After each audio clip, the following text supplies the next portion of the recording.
अब पुलिस ने मेरे साथ इस तरह का दुर्व्यवहार किया है, मैं पूछता रह गया कि आप मुझे बताइए किस केस में मुझे अरेस्ट किए हैं, मुझे कहाँ ले जा रहे हैं। पुलिस ने कुछ भी नहीं बताया। कि प्रशांत जी से आपकी पहली मुलाकात कब और कैसे हुई, कहाँ पर हुई? जेल के अंदर उनको ले जाया जाए, तब तक जिला जज जैसा आदेश दिया गया तो उसके अनुसार कोर्ट ने वो कंडीशन हटा दिया और उसके बाद अनकंडीशनल बेल उनका बेल मिल गया। ताक पे रख के उनको घुमाती रही, परेशान करती रही और मीडिया में भी आया कि उनके साथ बदतमीजी किया गया। एग्जैक्टली। पुलिस भी हमारे समाज का एक अंग है, लेकिन वो इस तरह का बर्ताव करती है आम जनता से, सुपर बॉस है, जैसे लगता है सुपर बॉस है। तो आप में काबिलियत है तो आप हमसे जुड़िए, मैं आपको टिकट दूंगा और जन स्वराज पार्टी आपको चुनाव लड़ाएगी। वीडियो कॉल करता है और लोगों को अपना प्रभाव दिखाने की कोशिश करता है कि हम वकील हैं। बिल्कुल बिल्कुल। और वहां से वो पैसे ऐंठता है। Hello my viewers, welcome to the new episode of court कचहरी बाई अविनाश। आज इस एपिसोड में हमारे जो गेस्ट हैं वो बहुत ही प्रोमिनेंट लॉयर हैं। पटना डिस्ट्रिक्ट कोर्ट में शायद ही कोई होगा जो इनको नहीं जानता होगा। पटना हाई कोर्ट में ऐसा कोई भी नहीं होगा जो इनको नहीं जानता होगा। कहने का मतलब ये है कि पूरे बिहार के लीगल फ्रेटर्निटी में ये वकालत की दुनिया में एक अपनी अलग पहचान रखते हैं। इनका नाम है शिवानंद गिरी जी। शिवानंद गिरी जी किसी परिचय के मोहताज नहीं है। शिवानंद गिरी जी अपने लॉ के लंबे करियर में, इनका जो करियर का स्पैन है ये लगभग 27-28 साल का करियर स्पैन है, और इतने लंबे करियर में इन्होंने बेदाग छवि के साथ बेजुबानों की जुबान बन करके, निर्दोष लोगों की आवाज उठा करके, गरीब मजलूमों, वंचितों, शोषितों की आवाज उठा करके इन्होंने एक अपनी अलग एक पहचान बनाई है। साथ साथ इन्होंने काफी हाई प्रोफाइल मामलों को भी देखा है, चाहे वो अभी पूरे बिहार के, पूरे इंडिया के हॉट केक बने हुए प्रशांत किशोर। प्रशांत किशोर किसी परिचय के मोहताज नहीं है, जन सुराज के सूत्रधार हैं और नरेंद्र मोदी के पहली बार प्रधानमंत्री बनने में सबसे ज्यादा योगदान किसी का था तो वो प्रशांत किशोर का था। नरेंद्र मोदी के अलावा लगभग 10 मुख्यमंत्रियों को, अलग अलग राज्यों के मुख्यमंत्रियों को प्रशांत किशोर ने अपने रणनीति के माध्यम से बनाया। तो प्रशांत किशोर भी अभी कानूनी मामले में फंसे हैं और उनका भी केस इन्होंने ही देखा है, शिवानंद गिरी जी ने ही देखा है। प्रशांत किशोर का एक ही केस नहीं, चाहे उनका बीपीएससी का मामला हो या फिर अभी जो लेटेस्ट केस हुआ है अशोक चौधरी, जो मानहानि का मामला उन्होंने केस फाइल किया, उस अशोक चौधरी के मामले में भी जो केस अशोक चौधरी ने फाइल किया डिफेमेशन का, उसमें भी प्रशांत किशोर के वकील हमारे माननीय शिवानंद गिरी जी हैं। इसके अलावा चाहे वो पशुपतिनाथ पारस जो कि केंद्रीय मंत्री रहे और रामविलास पासवान के भाई रहे, मध्य प्रदेश के पूर्व मुख्यमंत्री 10 साल के लिए, एक तरह से आप कह सकते हैं कि उनका डंका बजता था उस समय मध्य प्रदेश में, दिग्विजय सिंह का। दिग्विजय सिंह ने बाबा रामदेव के खिलाफ एक बार बड़ी तल्ख टिप्पणी की थी कि ये आपराधिक प्रवृत्ति के आदमी हैं। तो दिग्विजय सिंह के अगेंस्ट में, दिग्विजय सिंह के विरोध में पटना में केस हुआ था। भाजपा के विधि प्रकोष्ठ के अधिवक्ता अवधेश पांडे जी ने केस किया था, तो उसमें भी दिग्विजय सिंह के वकील यही थे। इनके अलावा इतने ये सब जो केसेस मैंने आपको बताया, ये सब हाई प्रोफाइल पॉलिटिकल मैटर्स रहे हैं। मुख्यमंत्री का हो, केंद्रीय मंत्री का हो, जन सुराज के सूत्रधार प्रशांत किशोर का हो। इसके अलावा अगर आप बिहार की राजनीति को आपने गौर किया होगा, जिस समय नरेंद्र मोदी का अराइवल हो रहा था, हुआ नहीं था, जिस समय नरेंद्र मोदी का अराइवल हो रहा था, भारत के, गुजरात में तो ऑलरेडी वो छाए हुए थे, भारत के पटल पर, भारत के राजनीतिक पटल पर जब उनका अराइवल हो रहा था 2013 में, 2014 के लोकसभा के लिए वो पहली आम सभा के लिए गांधी मैदान में आने वाले होते हैं और गांधी मैदान में उनके आने के पहले बम ब्लास्ट कर जाता है। बम ब्लास्ट आप कह सकते हैं। और इतने लगातार बम विस्फोट होने लगे। गांधी मैदान के अंदर में होने लगा, पटना स्टेशन पे हो गया, कुली अगर वो नहीं पकड़ता तो पता नहीं और क्या हो जाता। जिंदा आदमी पकड़ा गया, मानव बम लेकर के जा रहा था, वो मामला हो, या फिर बोध गया में भी बम ब्लास्ट कर गया, वो मामला हो। बोध गया आप सब लोग जानते हैं कि एक इंटरनेशनल टूरिस्ट प्लेस है। बौद्ध धर्म के अनुयायी ही नहीं, पूरे विश्व से लोग आते हैं। स्पेशली मुख्य रूप से आप बौद्ध धर्म में देखिएगा तो आपको चाइना के लोग, तिब्बत के लोग, थाईलैंड के लोग आपको काफी संख्या में बोध गया में नजर आएंगे। कंबोडिया के बहुत सारे देशों का मैं नाम बता सकता हूं आपको बोध गया एक बड़ा ही सांस्कृतिक रूप से धनी शहर है। तो बोध गया में भी बम ब्लास्ट हुआ, उस केस को भी माननीय गिरी जी ने ही देखा। इसके अलावा इन्होंने काफी और भी केसेस देखे हैं अपने करियर में जो कि इतने प्रोमिनेंट है कि जिसके बारे में मैं आपको अपने बात करने के क्रम में, अपने पॉडकास्ट के क्रम में मैं इनसे बात करूंगा। क्योंकि अभी इंट्रोडक्शन देना है और इनके बारे में बताना था, इसलिए मैंने आपको सारी बातें बताई कि इनका एक बैकग्राउंड क्या रहा है, ये किस तरह के केसेस को इन्होंने अभी तक देखा है। क्योंकि ये पहला हमारा पॉडकास्ट है, ये थर्ड पॉडकास्ट है और इसमें पहला हमारा पॉडकास्ट है, इसमें किसी वकील को हमने बुलाया है। पहले पॉडकास्ट में हमारे एसपीजी के सिक्योरिटी ऑफिसर रणवीर सिंह बलवदा जी थे। दूसरे पॉडकास्ट में हमारे डीजीपी, बिहार के पूर्व डीजीपी अभयानंद सर थे। तो हमारे काफी, आपको मैंने पहले भी पॉडकास्ट में प्रॉमिस किया था कि हमारे पॉडकास्ट में वही लोग आएंगे जो कि अचीवर होंगे, जिन्होंने समाज की लड़ाई लड़ी होगी, जिन्होंने समाज में एक आदर्श स्थापित किया होगा और जिनका समाज में बहुत ही महत्वपूर्ण, अकल्पनीय, अविस्मरणीय, अभूतपूर्व योगदान रहा होगा। इसी के क्रम में आज वकीलों में पहले, क्योंकि हम खुद इस फील्ड से आते हैं, हम भी सुप्रीम कोर्ट में प्रैक्टिस कर रहे हैं, आप सब लोग जानते हैं, और हमारे लॉ फर्म नीति बोध में हम लोग साथी हैं, हम लोग कलीग हैं। हम और शिवानंद भाई, पुलकित भैया हमारे साथ में हैं, वो भी एडवोकेट ऑन रिकॉर्ड है सुप्रीम कोर्ट में। तो नीति बोध जो हमारा लॉ फर्म है, उसमें हम लोग साथ साथ में काम कर रहे हैं। पटना चैप्टर को, मतलब Patna high court, Patna district court को शिवानंद गिरी जी ही संभाल रहे हैं।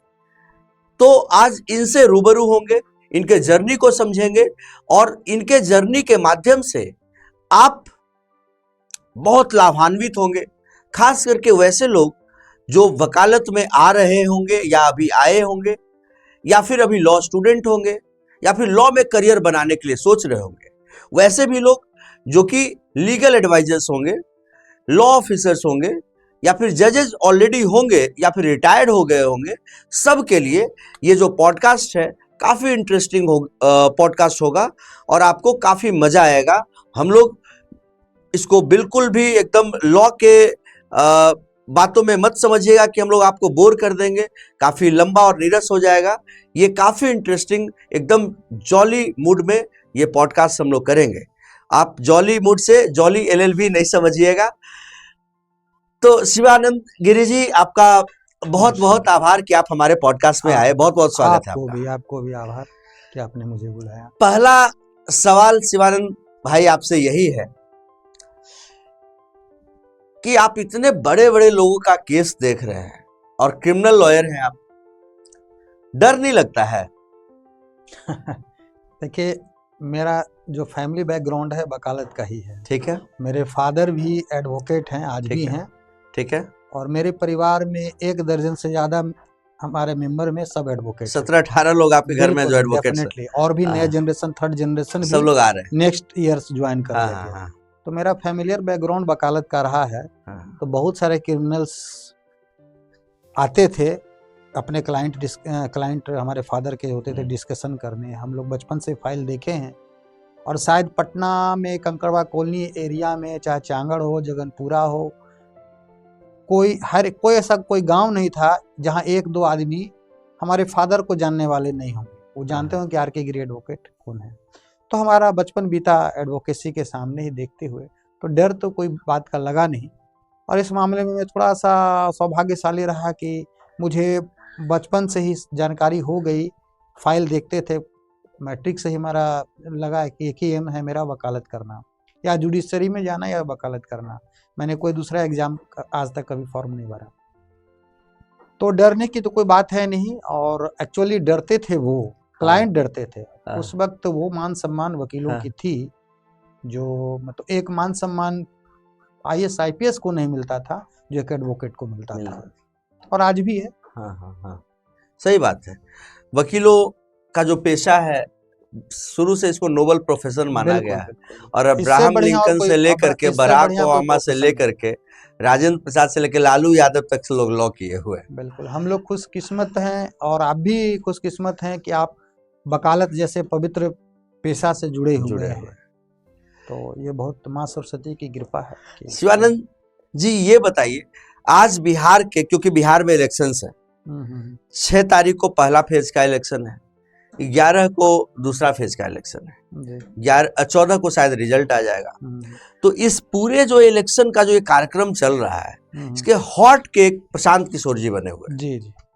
और प्रशांत किशोर के आप वकील हैं, वकालतनामा में आप हैं, नाम है आपका। बिल्कुल।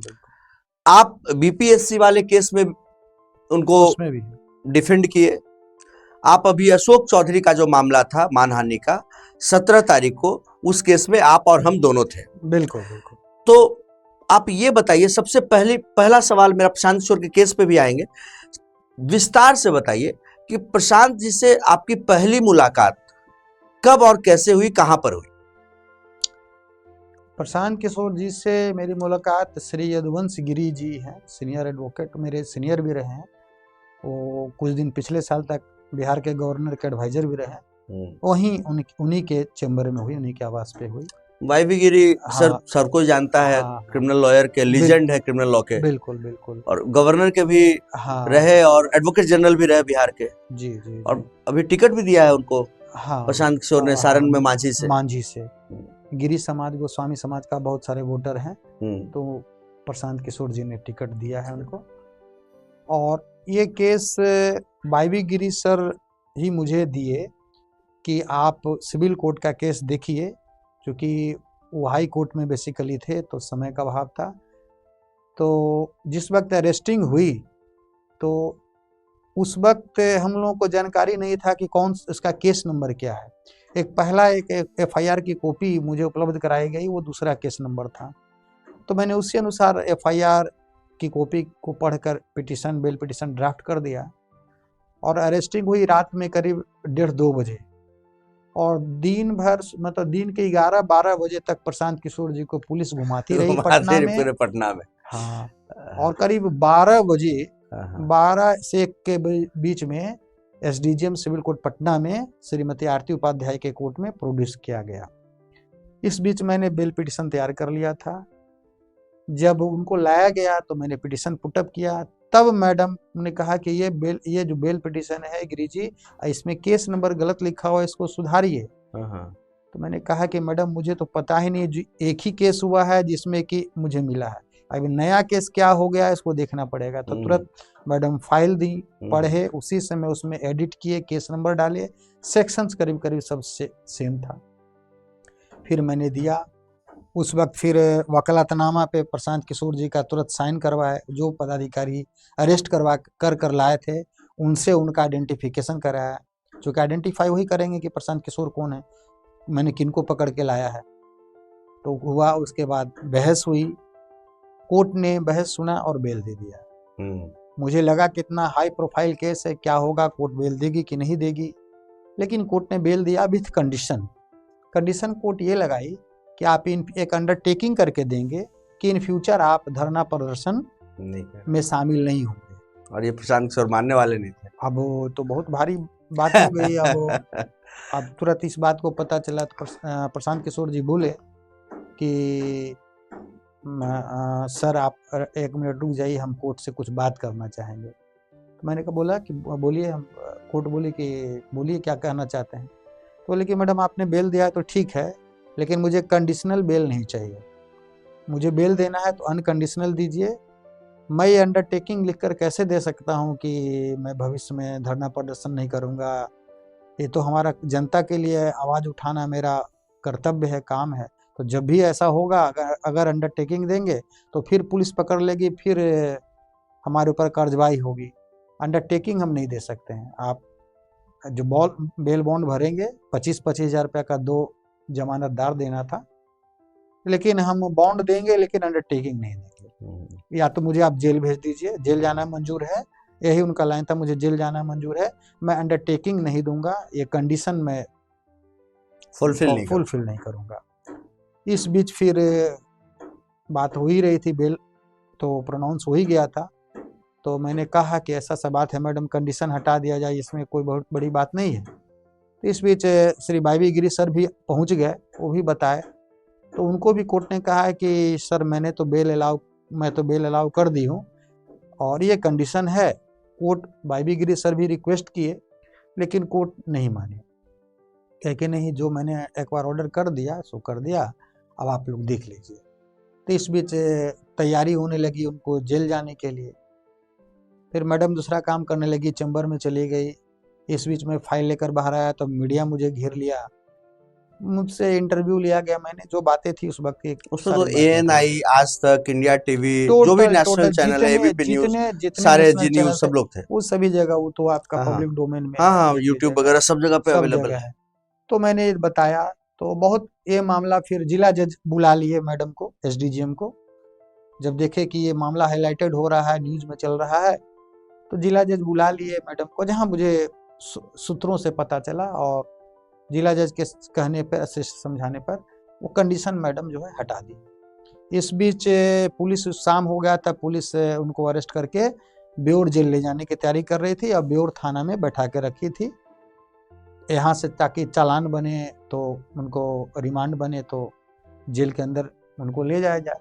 तब तक जिला जज जैसा आदेश दिया गया तो उसके अनुसार कोर्ट ने वो कंडीशन हटा दिया और उसके बाद अनकंडीशनल उनका बेल मिल गया। अब मजे की बात ये देख लीजिए, सेक्शन सब अवेलेबल थे। अब उसके अलावे भी थाना ने उनको बेल देना उचित नहीं समझा। अवेलेबल सेक्शन फंडामेंटल राइट है, देना चाहिए था। और इतना ही नहीं, थाना से फंडामेंटल राइट है, अगर कोई बेल मांगता है तो।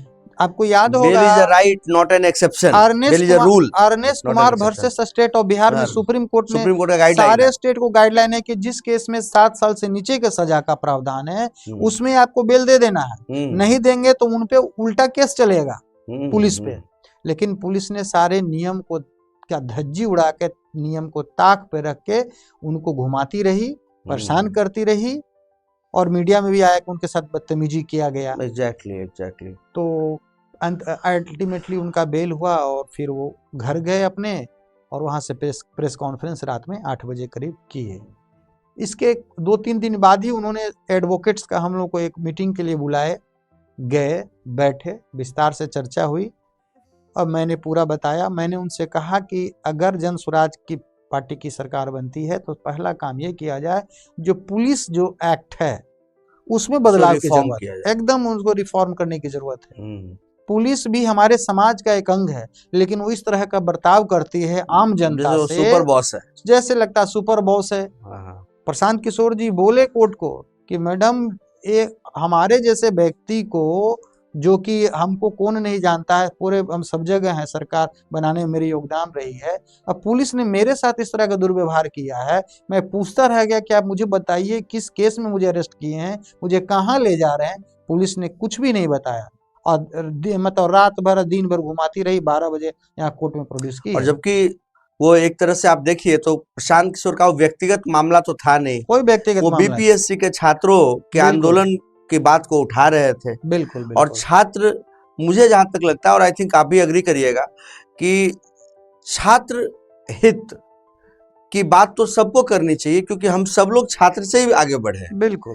और सबको उस प्रोसेस से गुजरना है।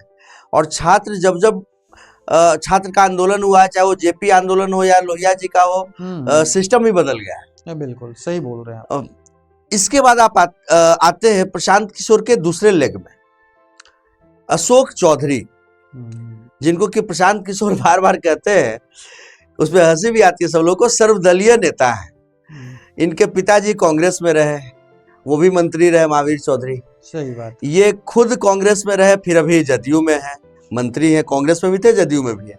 बेटी लोजपा रामविलास चिराग पासवान के पार्टी से सांसद हैं। दामाद कह रहे हैं कि आरएसएस कोटा से भाजपा से हैं। तो प्रशांत किशोर इनको सर्वदलीय नेता कहते हैं और इनके घोटालों का उन्होंने उद्भेदन किया।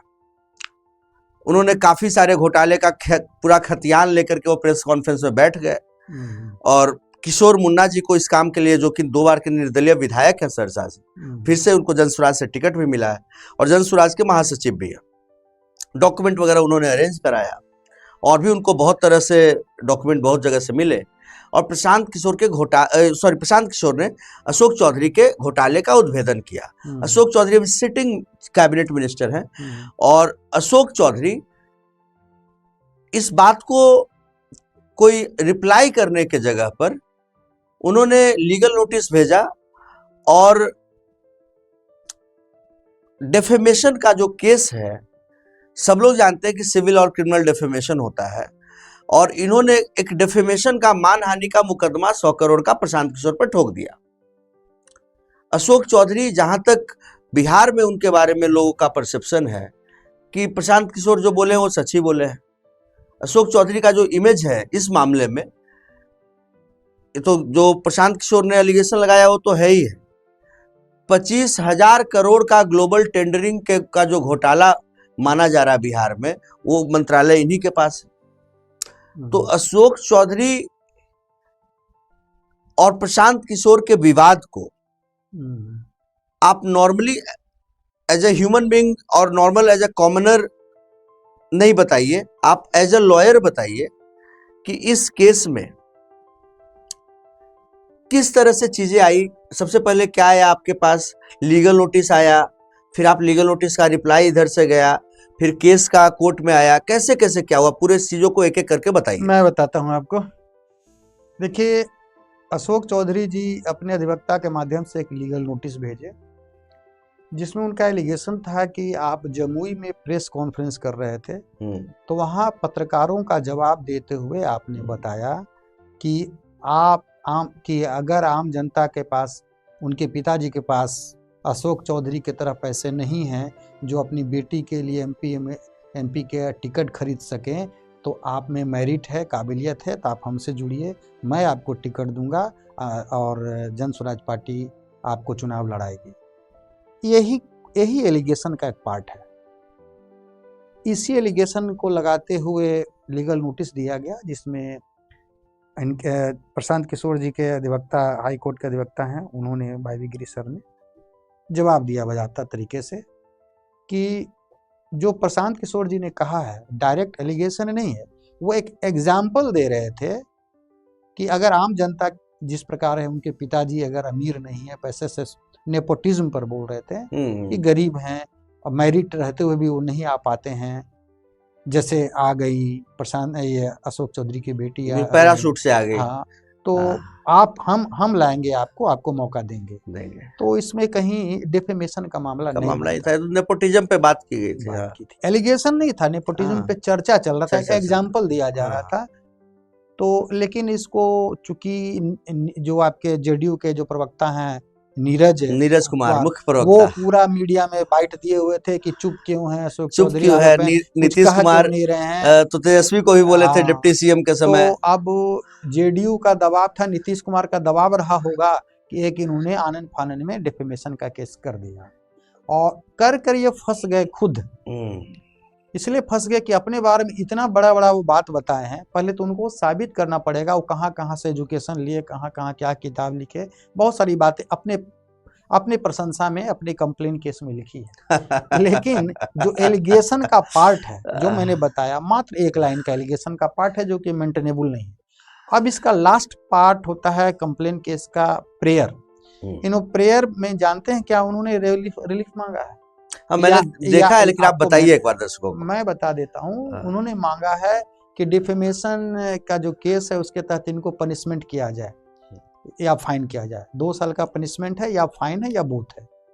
या इन्होंने जो स्टेटमेंट दिया है बहुत सारे अपने चैनल पे, अपने बहुत सारे सोशल मीडिया प्लेटफॉर्म पर इनको आदेश दिया जाए कि वो अपने वो स्टेटमेंट को वापस ले लें।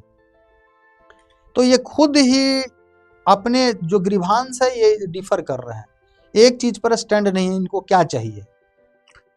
तो अब रही बात, मैं बता दूं कि जो प्रशांत किशोर ने जी ने जो कहा, ये ऑलरेडी ये पहले से सोशल मीडिया प्लेटफॉर्म पर पहले से अवेलेबल है, जिसको कोड करते हुए इन्होंने कहा। जैसे चिराग पासवान जी ने 7-8 लोगों को एमपी का टिकट दिया था, जिसमें कि सीनियर लीडर्स काफी गुस्सा हुए थे, नाराज हुए थे और वो रिजिग्नेशन दे दिए थे। इसका बहुत सारे न्यूज में, बहुत सारे अखबार में, द इंडियन एक्सप्रेस में, इतने रिनाउंड अखबार है उसमें भी छपा था, इनकी बेटी का भी नाम छपा था कि इनका टिकट पैसे देकर के टिकट खरीदे। ये है। हाँ बिल्कुल है, बिल्कुल अब है। उस चीज को कोड करते उन्होंने अगर कहा तो डिफेमेशन कहाँ बनता है? सही बात है। अब आगे मैंने डेट सीजन साहब के यहाँ बहस किया था, डेट मैंने लिया है 25 तारीख को। 17 तारीख को तो हम लोग साथ में थे सीजेम कोर्ट में। हाँ 25 को सीजेम साहब ने दिया है डेट जवाब देने के लिए। हम लोग अपीयर हुए और मैंने कहा है कि अभी इलेक्शन में सब लोग व्यस्त हैं, सरकार बन जाएगी, इलेक्शन समाप्त हो जाएगा, सरकार बन जाएगी, तो उसके बाद फिर हम लोग अपीयर होंगे और जवाब रिटन स्टेटमेंट अपना जो है वो फाइल करेंगे। नीरज कुमार जो कि मुख्य प्रवक्ता है जेडीयू के और मोकामा के हैं, और नीरज कुमार 3 बार के एमएलसी हैं, 3rd टर्म है उनका, और उनको मैं व्यक्तिगत रूप से देखा हूं क्योंकि उनका बेटा निखिल इकलौता बेटा है और वो हमारे पास चाणक्य क्लैट क्लासेस में पढ़ाई करता था। बहुत सुंदर। और आज से लगभग 12-13 साल पहले वो हमारे कोचिंग का छात्र था। मैंने भी आपके चाणक्य क्लैट कोचिंग के बारे में बहुत नाम सुना है। मेरी भी कई एपीओ से मुलाकात है, जजेस से मुलाकात है, जिन्होंने कहा है कि मैं अविनाश सिंह सर का स्टूडेंट रहा हूँ, मैं इनके यहाँ कोचिंग लेता था। मुझे बड़ा प्रसन्नता हुआ कि हमारे मित्र, हमारे भाई के कोचिंग से लोग गए, अच्छे जगह पे गए हैं, बहुत सारे सर्विस में हैं। तो नीरज जी ने जब इस बात को उठाया कि जब तेजस्वी यादव डिप्टी सीएम थे और उनके ऊपर घोटाले का आरोप लगा था, तो नीतीश कुमार माननीय मुख्यमंत्री ने बोला था कि आप इसको एक्सप्लेन कर दीजिए। यही लाइन वायरल भी हुआ था नीतीश जी का कि आप इसको एक्सप्लेन कर दीजिए, जो भी बोला गया है बीजेपी की तरफ से। सुशील मोदी ने एलिगेशन लगाया था, सुशील मोदी पहले डिप्टी सीएम थे, और इसी पर गठबंधन टूट गया था और बिहार में सरकार बदल गई थी। और सेम चीज नीरज कुमार ने इस अशोक चौधरी के मामले में भी बोला कि अशोक चौधरी जो प्रशांत किशोर ने एलिगेशन लगाए हैं उसका आप एक्सप्लेनेशन दे दीजिए और बाकी फिर जनता विल डिसाइड। ओके, बिल्कुल सही बोला। तो इन्होंने एक्सप्लेनेशन क्या देंगे? इन्होंने मतलब जो आपने बताया अभी वकील का, पता नहीं कौन वकील है वो, क्या प्रेयर, अभिषेक कुमार, प्रेयर में जो लगाया है वो पूरा मैं पिटीशन पढ़ा था। उनका 2 तरह का प्रेयर है कि या तो उनको पनिशमेंट दिया जाए डिफेमेशन के तहत। पनिशमेंट में जो सेक्शन है उसके तहत 2 साल का मैक्सिमम पनिशमेंट है और फाइन है, या बोथ है।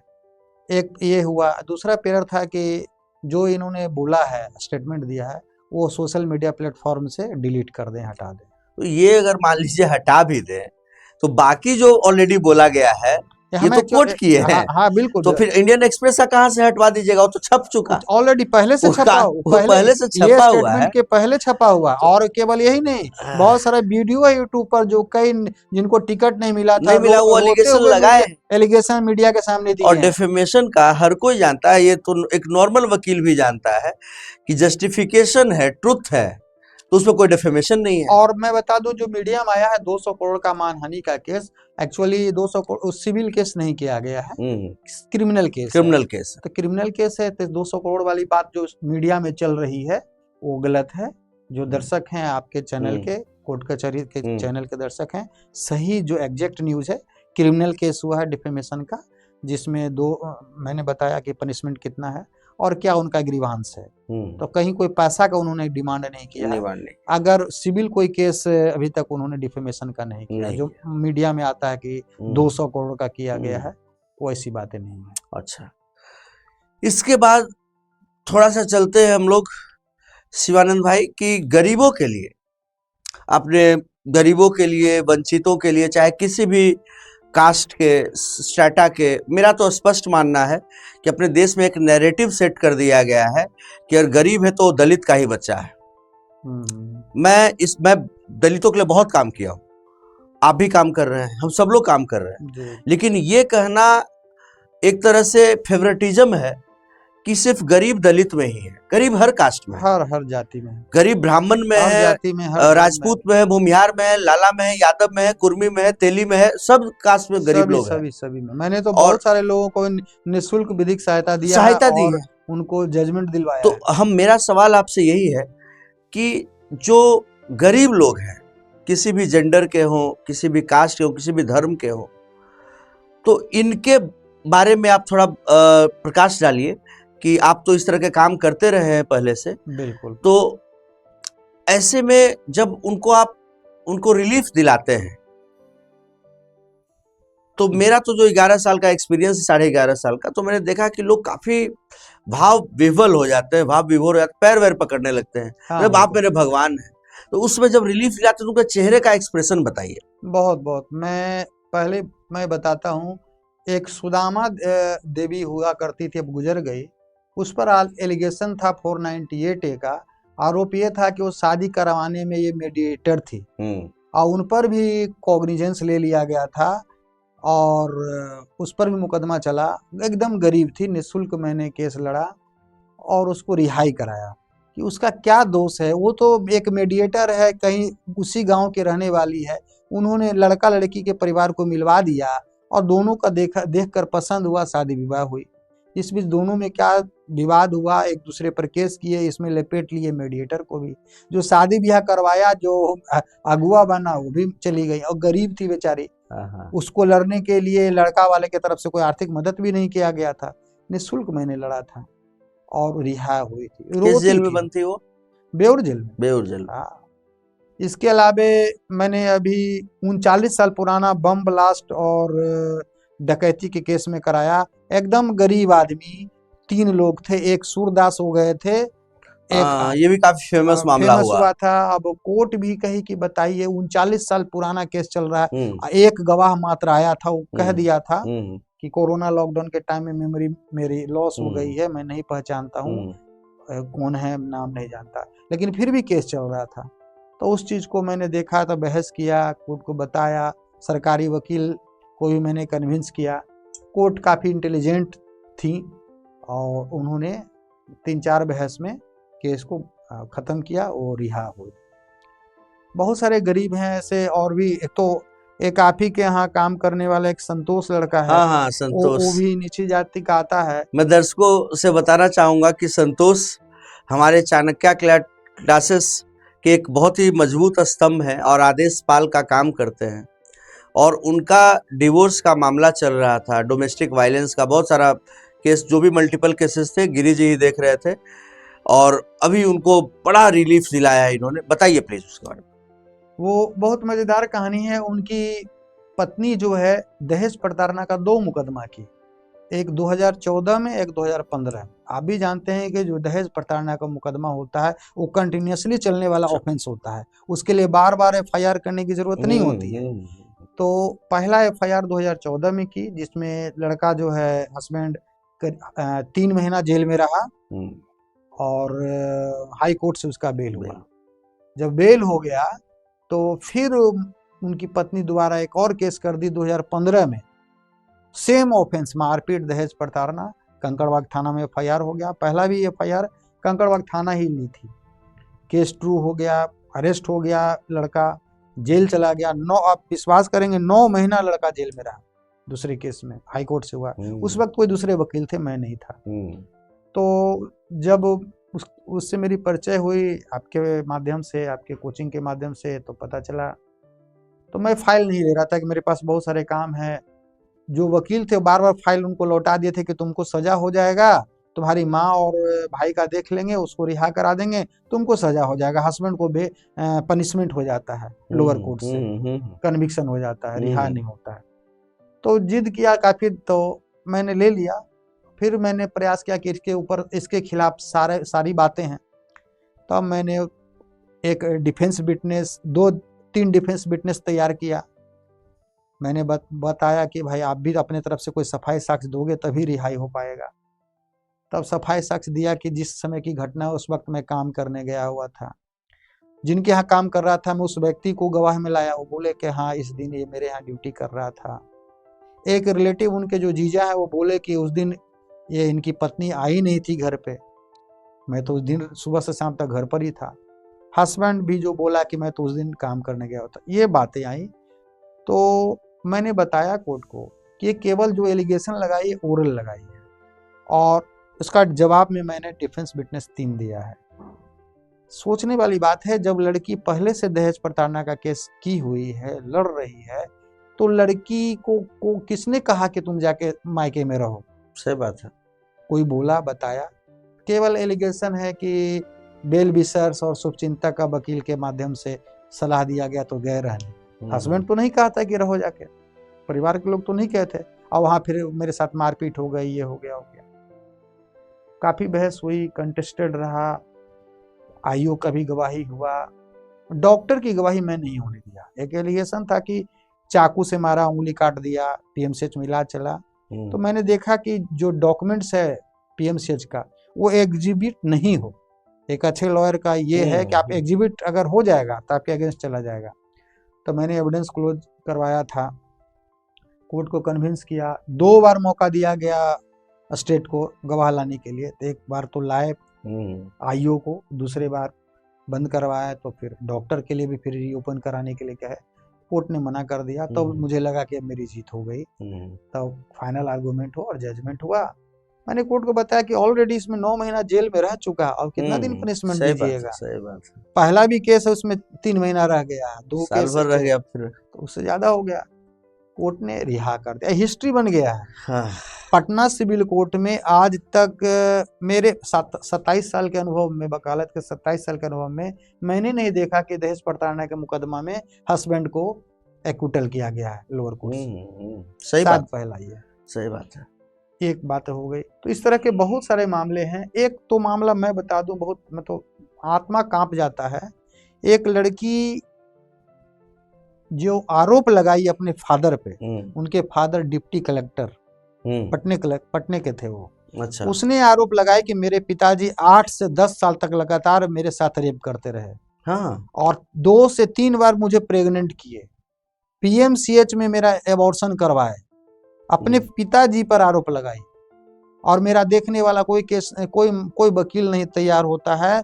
मैं थाना गई, थाना वाला मेरा केस नहीं लिया।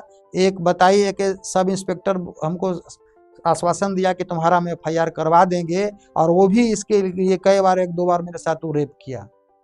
ऐसा मामला था। इस तरह का सवाल मतलब घटना मेरे जीवन में पहली बार हुई थी। मैंने देखा, इलाज पीएमसीएच का कागज भी देखा, सही था। केस करवाए। केस होने के बाद उनके फादर जो डिप्टी कलेक्टर हैं, चौधरी जी थे, अब नाम अभी ध्यान में नहीं आ रहा उनके पिताजी का क्या नाम है, हालांकि नाम विक्टिम का नहीं लेना चाहिए, मैं नहीं ले रहा। तो वो एंटीसिपेटरी बेल में गया। उस वक्त डिस्ट्रिक्ट जज थे श्री बोल रहे हैं खदेड़न सिंह के पोता थे। अच्छा अच्छा, पटना के। हाँ, हाई कोर्ट जस्टिस भी वो बने। हाँ। तो वो उनके कोर्ट में गया, काफी बहस हुई, बातचीत हुई, तो बेल वो दे दिए। मुझे बहुत अंदर से गुस्सा आया, दुख आया कि इस प्रकार के कैसे दे दिए। अब क्या सोच कर दिए? बेल का उनका अपना राइट है। काफी दिन में डिप्रेशन में भी रहा, इस तरह का समाज का कुकृत्य है। तो मैंने भी वो केस देखा, निःशुल्क मैंने देखा। तो इस सब की बातें हैं। ये बताइए शिवानंद भाई कि आप तो बड़े ही शालीन व्यक्तित्व के आदमी हैं। आप बॉम्ब ब्लास्ट का केस, मतलब नॉर्मल क्रिमिनल का केस लेते लेते आप आतंकवादी के केस तक पहुंच गए। बॉम्ब ब्लास्ट के केस में आप कैसे आ गए? हाँ, वो भी एक अजीब कहानी है। जब घटना हुई बोध गया मतलब फिर गानी में बम ब्लास्ट का, तो उस वक्त मैं बालसा के पैनल में था, पैनल लॉयर था। दर्शकों मैं आपको बता दूं कि जो बालसा बोल रहे हैं that is Bihar legal services authority. बताइए। तो पटना में पैनल में थे और एडवोकेट थे जो फ्री लीगल असिस्टेंट देते हैं। तो मामला आया, एक जुवेनाइल था उसमें पकड़ा गया था। तो उसका केस चला गया गायघाट जेजेबी बोर्ड में, जुवेनाइल जस्टिस बोर्ड में। तो वहाँ जो जुडिशल पैनल में थे, उन्होंने मांगा कि इनको एक एडवोकेट दिया जाए DLSA से, डिस्ट्रिक्ट लीगल सर्विस अथॉरिटी से। तो ताज्जुब की बात है कि जज साहब मेरा बिना मुझसे पूछे, बिना मेरा कंसेंट लिए मेरा नाम ओके कर दिए और लेटर इशू कर दिए। एक मुझे चिट्ठी आया कि भाई आपको आतंकवादी का केस मिला है लड़ने के लिए। मुझे 1 मिनट के लिए लगा कि क्या हो गया, तो लेकिन पैनल में तो मना नहीं कर सकता। अब डॉक्टर हैं, आपके पास इलाज करना है। सही बात। चोर हो, बदमाश हो, साधु हो, संत हो, आपको उसका इलाज करना है। अब पैनल में है तो आपको तो करना ही है, लड़ना ही है। और जिसके अगेंस्ट में केस आया, उनके वो देश के प्रधानमंत्री हैं, मतलब उनके रैली में ब्लास्ट हुआ है, उनसे रिलेटेड मामला है। बिल्कुल बिल्कुल, नरेंद्र मोदी और पूरा देश में ये मामला हाईलाइटेड था। हाँ, बिल्कुल बिल्कुल। तो अब जिला जज साहब से मिले तो कहे कि नहीं, आपको ये केस आप लड़िए, और ये आपको अभी लग रहा है ये केस आपको, मैं बताता हूँ, बहुत दूर तक आपको पहुंचाएगा ये केस। तो आज लगता है कि उसका लाभ मिलता है। तो मैं केस लड़ा, ललन बाबू थे उसमें NIA के वकील। जब क्रॉस एग्जामिनेशन होती थी, जीरज होता था, गवाही होती थी, तो दिल्ली से IAS IPS आते थे, पटना दूरदर्शन के डायरेक्टर भी आए थे, आपके ओम प्रकाश जमुआर जी नहीं, उस वक्त दूसरे थे। अच्छा।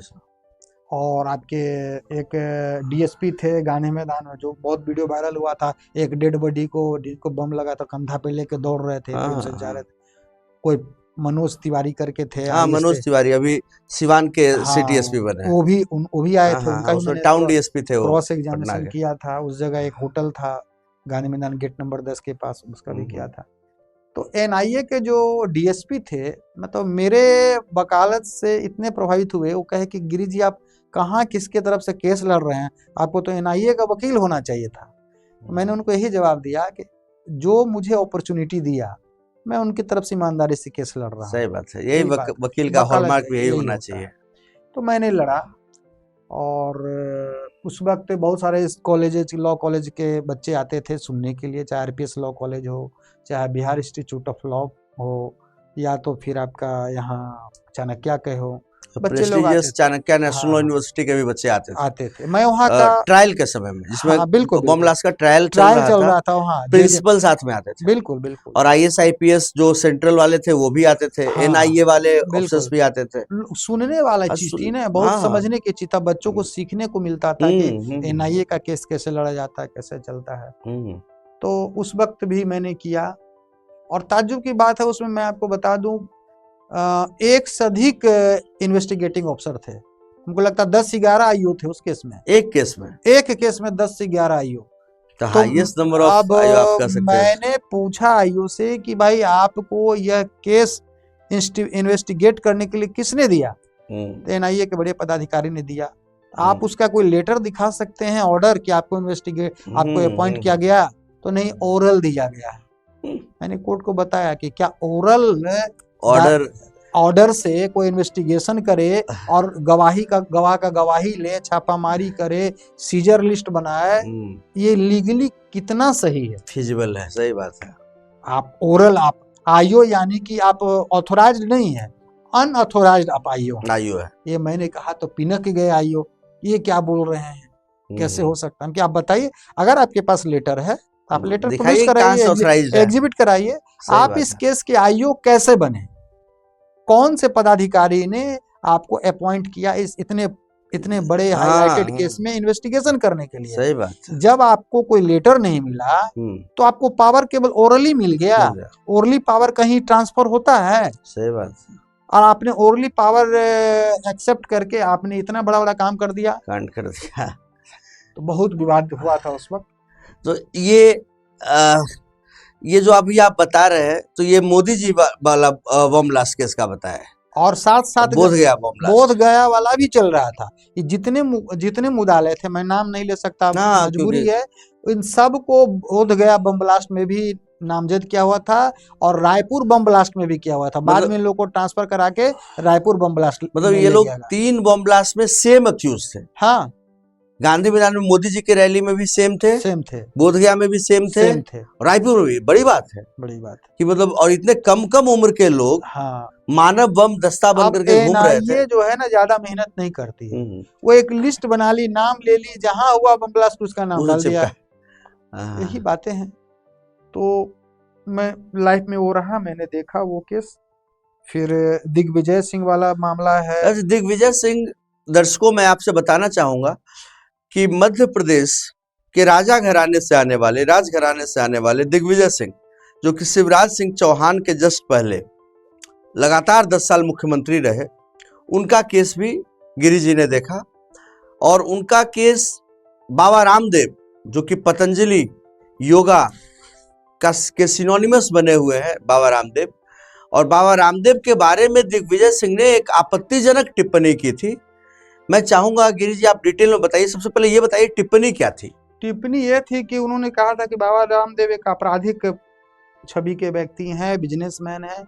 यही टिप्पणी थी इस पर ही। और ये किस साल में? ये 2011 की 2011 की बात, मतलब आज से 14 साल पहले। हाँ, उस वक्त अवधेश पांडे बीजेपी पार्टी में लीगल सेल में हुआ करते थे, एडवोकेट। उन्होंने कंप्लेन केस किया था, कॉग्निजेंस ले लिया गया था, सम्मन वारंट हुआ था।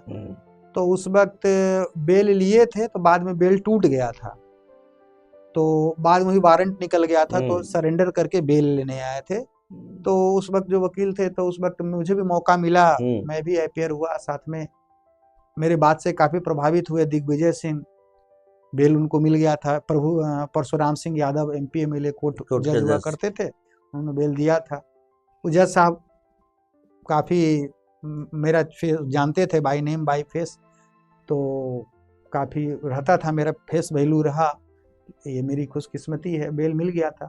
बाद में कोर्ट से बाहर आया तो मैंने उनको एक मजेदार बात कहा था कि बीजेपी पार्टी का एक ही एजेंडा है, अयोध्या का राम मंदिर। दिग्विजय सिंह को बोला? मैंने बोला कि आप कोर्ट परिसर में बोला? हाँ, कोर्ट कैंपस में ही, कि क्यों नहीं आप समर्थन कर देते हैं कि ठीक है, आप हम समर्थन करते हैं, कांग्रेस पार्टी समर्थन करती है कि आप राम मंदिर बनाइए, हम बनाते हैं, तो उसकी पॉलिटिक्स ही खत्म हो जाएगी। बीजेपी की पॉलिटिक्स केवल राम मंदिर पर टिकी हुई थी। तो दिग्विजय सिंह ने इस बात पे बहुत प्रभावित, तो कुछ बोले नहीं, हंसने लगे और मेरे कंधा पर हाथ रख के मुस्कुराए, बोले कि आप बहुत दूर तक जाइएगा, आपका आर्गुमेंट सही है, ठीक है। और फोटोग्राफी हुई, फोटो वगैरह, तो मैंने आपको फोटो भेजा भी है सिविल कोर्ट के अंदर का, मैं उनका फाइल लिए हुए और भी सारे वकील हैं।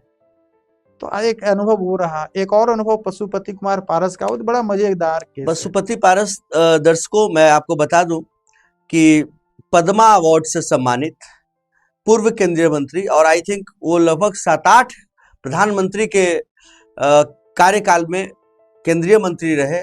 श्रद्धेय रामविलास पासवान जी बहुत बड़े नेता बिहार के थे और पूरे देश में उनकी छवि थी, और उनके बेटे चिराग पासवान आज केंद्रीय मंत्री हैं। तो रामविलास पासवान के जो छोटे भाई हुए पशुपतिनाथ पारस, जो कि केंद्रीय मंत्री अभी मोदी सरकार के पिछले कार्यकाल में थे। तो अभी जो ये केस बताने जा रहे हैं शिवानंद गिरी जी, वो पशुपतिनाथ पारस के बारे में है। बताइए गिरी जी, उनका केस क्या था? देखिए, उनका केस कुछ ऐसा था कि आचार संहिता का उल्लंघन का मामला था, मॉडल कोड ऑफ कंडक्ट। हाँ, उसमें वो बेल लेने के लिए सुप्रीम कोर्ट के कुछ वकील आने वाले थे सरेंडर कराने के लिए, और इसमें हाई कोर्ट के वकील थे श्री दीनबंधु मिश्रा जी, जो लोजपा पार्टी के लीगल सेल के हेड थे।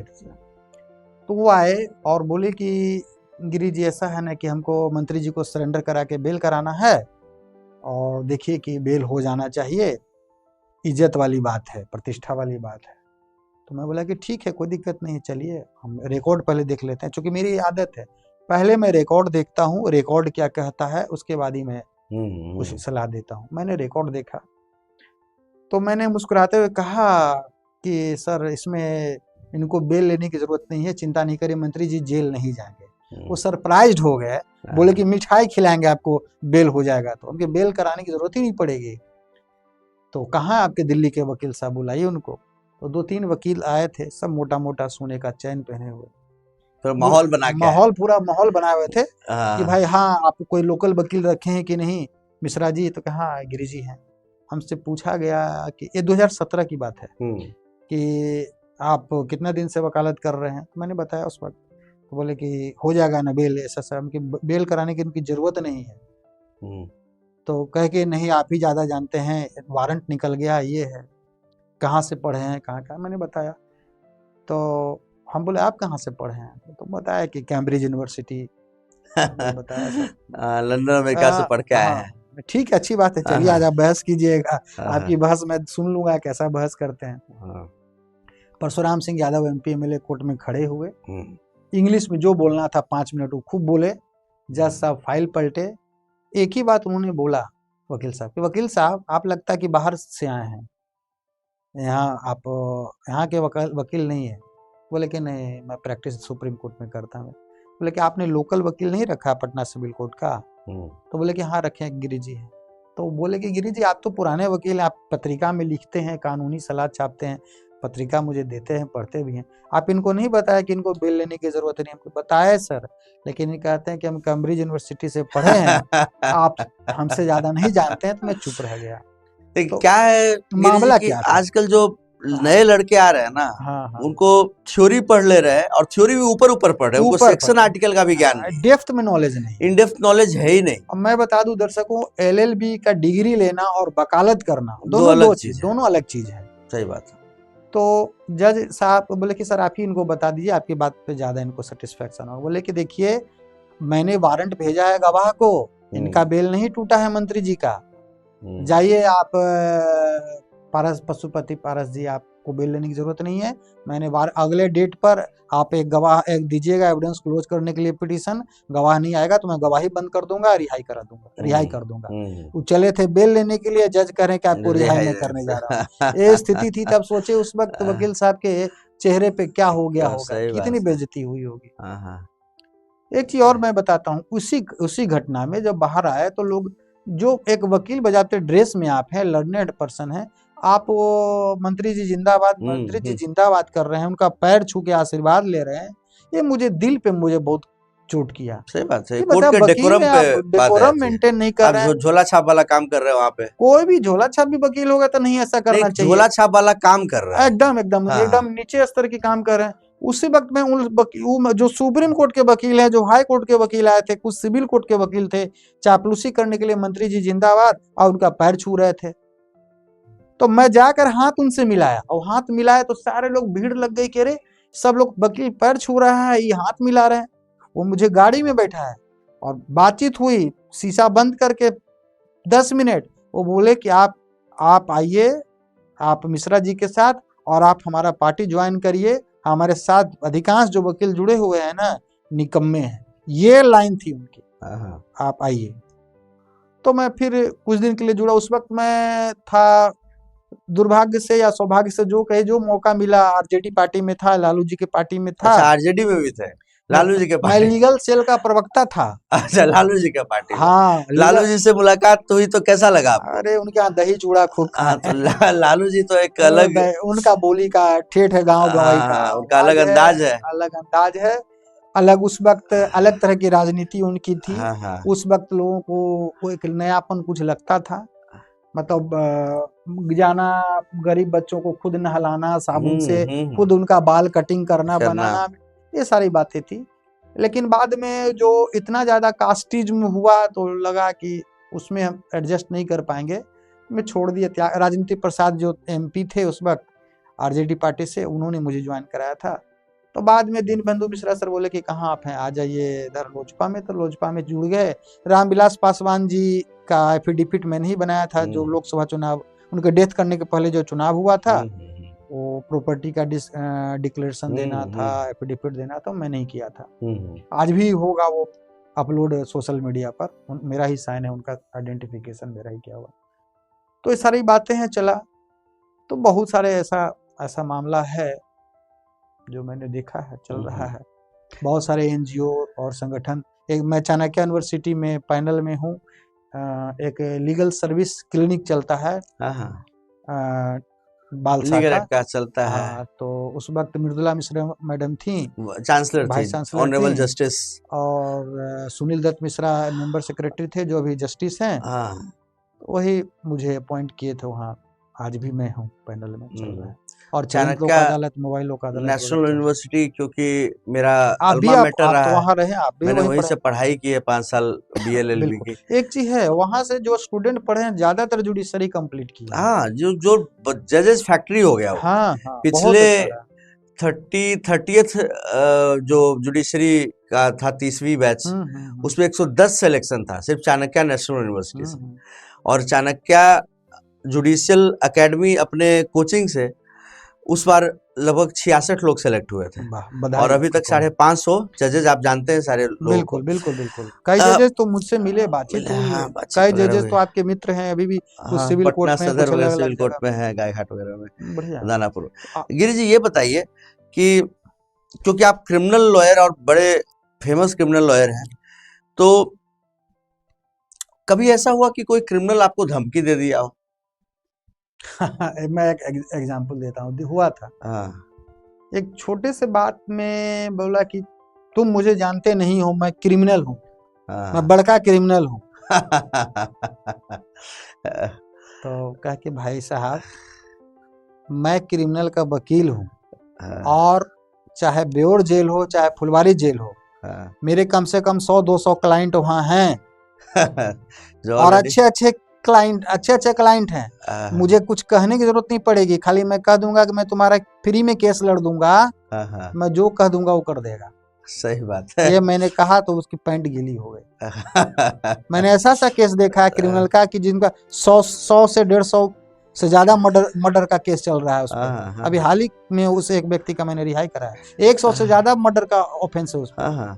वकीलों को कोई धमकी दे दे, ये तो वही बात हुई कि हम न्याय दिला रहे आपको, आप मेरे साथ ये न्याय करने की बात कर रहे हैं। मैं क्रिमिनल हूँ, मुझे आप जानते नहीं हो, ऐसे अपनी भाषा में बोला कि आप क्रिमिनल है ना, मैं क्रिमिनल का वकील हूँ, मैंने यही लाइन बोला।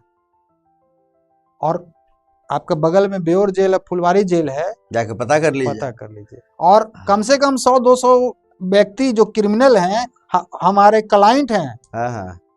क्लाइंट है और अभी सजा भुगत रहे हैं। कम से कम 10-15 क्लाइंट तो हमारे मर गए, मर्डर हो गया या मर गए।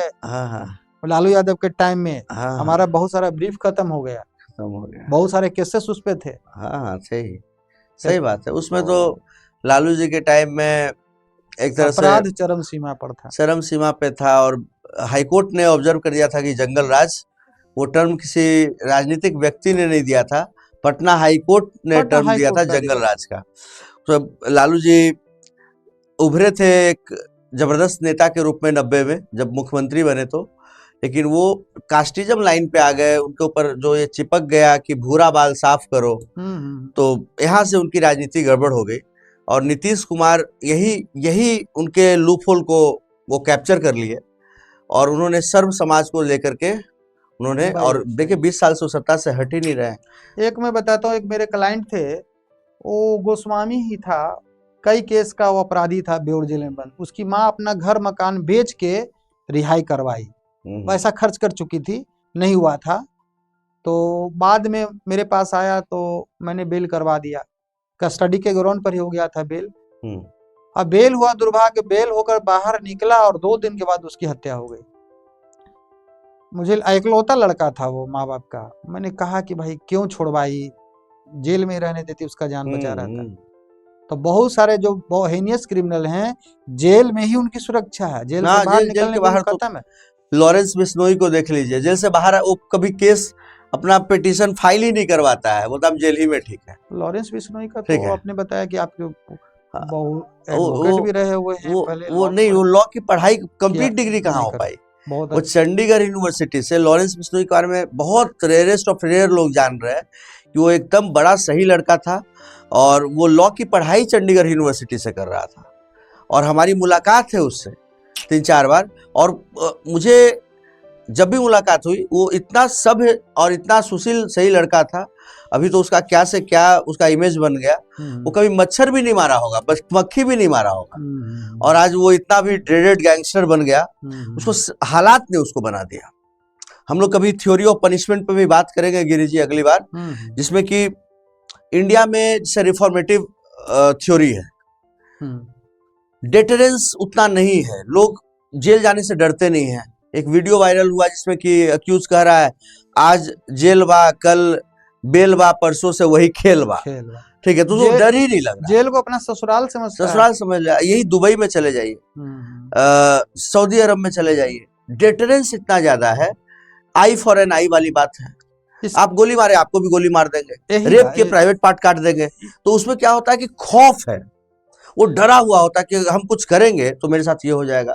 और यही कारण है कि दुबई का आप डेटा निकाल लीजिए, क्राइम का है ही नहीं, नगण्य है, कोई मर्डर कर ही नहीं रहा। नया जो रिफॉर्म्स हुआ है, आईपीसी बदला है, बीएनएस हो गया, तो उसमें भी ज्यादा कड़ा कहाँ किया है, नहीं कड़ा किया, कुछ उस तरह का नहीं है, बस मॉब लिंचिंग, टेररिज्म, ये सब कुछ कुछ डाल दिए हैं। और ओवर जिसको कहते हैं कंप्लीट ओवरहॉल होना, हाँ, वो नहीं हुआ। वो मतलब कि एक होता है ना, जो आदमी पूरा भूखा उसको एक आध रोटी दे दी। अब सवाल है कि जब आम जनता या क्रिमिनल कहिए अगर का कानून के भय नहीं रहेगा, वो समझता है कि चलो क्या है, बेल करा के बाहर निकल जाएंगे, फांसी तो होना नहीं है, rare of the rarest case में फांसी होगी। अब ये बताइए, करोड़ों अरबों का स्कैम करके लोग बच जाता है, अगर देशद्रोह का मुकदमा उस पर चले, उस पर फांसी की सजा हो, तो लोग डरेगा। लेकिन 406, 420 यही सब लगता है, जो आईपीसी आराम से निकल जाता है उसमें। आराम क्या होगा उसमें, अपना 10-20 हजार आप 1000 करोड़ का चिटिंग कर लीजिए या 1000 रुपया का कर लीजिए, बात वही है, ऑफेंस वही हो गया। उसमें मैक्सिमम पनिशमेंट क्या होगा, 6-7 साल यही होगा। और उतना करने के लिए लोग रेडी है, 7 साल आराम से जेल में रहेंगे, करोड़ों रुपया का हम स्कैम करके आराम से बैठे हैं, विराज कर रहे हैं, और बीच में एल बेल पे बाहर आते रहेंगे, कोई दिखते नहीं है, सजा हो जाता है तो 5 साल 6 साल में अगर सजा भी हो गया, सजा होने के पहले विजय माल्या की तरह भाग गए कंप्लीट। देखिए, जो लॉ मेकर हैं, बेसिकली जो हमारे जो लॉ मिनिस्टर होते हैं, ज्यादातर एलएलबी डिग्री है नहीं, है तो केवल डिग्री है, वकालत का अनुभव है नहीं, बेसिक लॉ की जानकारी है नहीं। अगर ये एक अलग कभी सेक्शन में चर्चा करिएगा लीगल पॉइंट पे, तो बहुत लंबा चर्चा चलेगा, बहुत लंबी चर्चा चलेगी।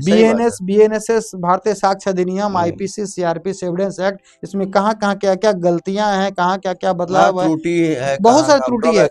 आप जो है सुसाइड अटेम्प्ट को अब लीगल कर दिया है, मतलब कोई ऑफेंस नहीं है, सुसाइड अटेम्प्ट कर सकते हैं, यही हो गया ना। पहले तो सुसाइड अटेम्प्ट करना ऑफेंस था। Attempt to commit suicide was unconstitutional, punishable under section 309 of IPC. Okay, लेकिन अब तो खत्म कर दिया। तो अब बताइए कितने लोग करने लगेंगे सुसाइड अटेम्प्ट? बहुत सारे, मान ले कि आप डिप्रेशन में है, सुसाइड अटेम्प्ट कर लिए। पहले था कि आप कोई धरना प्रदर्शन रैली में आप हथियार ले जाने के लिए पहले परमिशन लेना पड़ता था। अब नया में बीएनएस में परमिशन की जरूरत नहीं है। अननेचुरल ऑफेंस खत्म कर दिया गया, एडल्ट्री को खत्म कर दिया गया, बहुत सारे मामले ऐसे हैं। तो देखने की उस पर एक अलग डिबेट किया जा सकता है। तो अभी तो हमारे जो 27 साल का जो है, मैं 1998 में, मेरा तो दो साल का 1998 में मैं लॉ 1997 में किया, कंप्लीट एनरोल कब हुए?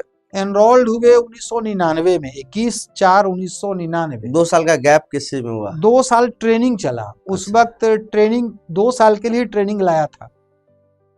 ऑफिस डायरी या court diary high court, Bihar state bar council देती थी, दोनों फिलअप करना रहता था, आज सबमिट करना रहता था, तब जाकर एनरोलमेंट होता था। तो वही मैंने किया, तो 2 साल वही एनरोलमेंट में लेट हुआ, तो 99 से मेरा, लेकिन मेरे सर्टिफिकेट में ये माना गया कि जो 2 साल आपने ट्रेनिंग किया है, एक्सपीरियंस आपका काउंट होगा। अच्छा, तो मतलब 27 साल हो गया। हाँ, 27। ये बताइए कि एकदम सिंपल चीज पे आ जाते हैं कि वकालत में लोग मानते हैं ऐसा कि ये 24 आवर्स प्रोसेस है। बिल्कुल है, कभी भी कुछ भी हो सकता है। मान लीजिए आपका कोई क्लाइंट है, ऑलरेडी आप उसका केस देख रहे हैं, उसके साथ कोई घटना हो गई या वही किसी घटना को अंजाम दे दिया रात में 2 बजे 3 बजे, तो उसमें भी आपको एक्टिव होना पड़ सकता है। मैं फोन उठाता हूँ, फोन उठाते हैं, ये बात तो खैर मैं खुद जानता हूँ कि आप हमेशा अवेलेबल है फोन पे।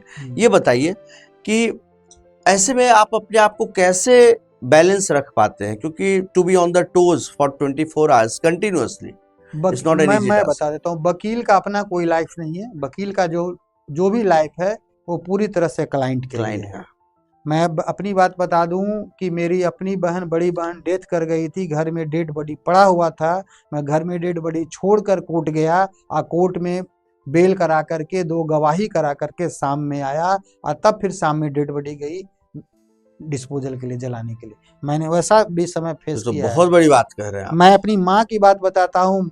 माँ का जब 10वां था तो मुंडन कराने के लिए मैं लड़ गया पंडित जी से कि मुझे मेरा मुंडन सबसे पहले आप कीजिए, हमारा 11 बजे गवाही है और गवाह दूर से आया हुआ है, नहीं तो मैं बिना मुंडन कराए चला जाऊंगा। ये मैंने प्रतिज्ञा कर लिया। लोग, परिवार लोग डांटे कि कैसा आदमी है, ये क्लाइंट के लिए कुछ भी कर रहा है। माँ का 10वां में हमको मुंडन कराना था, तो मुंडन हम कराए सबसे पहले और जाके फिर गवाह की गवाही। दर्शकों, my viewers, my dear students, this is the real stuff, this is a real professionalism, the real work ethics that you can have and that you can imbibe from him, that you can learn from him. That a man who has achieved so much, he's not that he's a newcomer to the profession, achieved so much, still इनका जो work ethics है, जो workaholic attitude है, जो कि ये अपनी माँ के 10म क्रम में इनका 11 बजे का केस था और विटनेस आया हुआ था और मतलब ये अड़ गए इस बात पे कि मेरा मुंडन पहले करिए नहीं तो हम चले जाएंगे, बिना मुंडन के ही चले जाएंगे।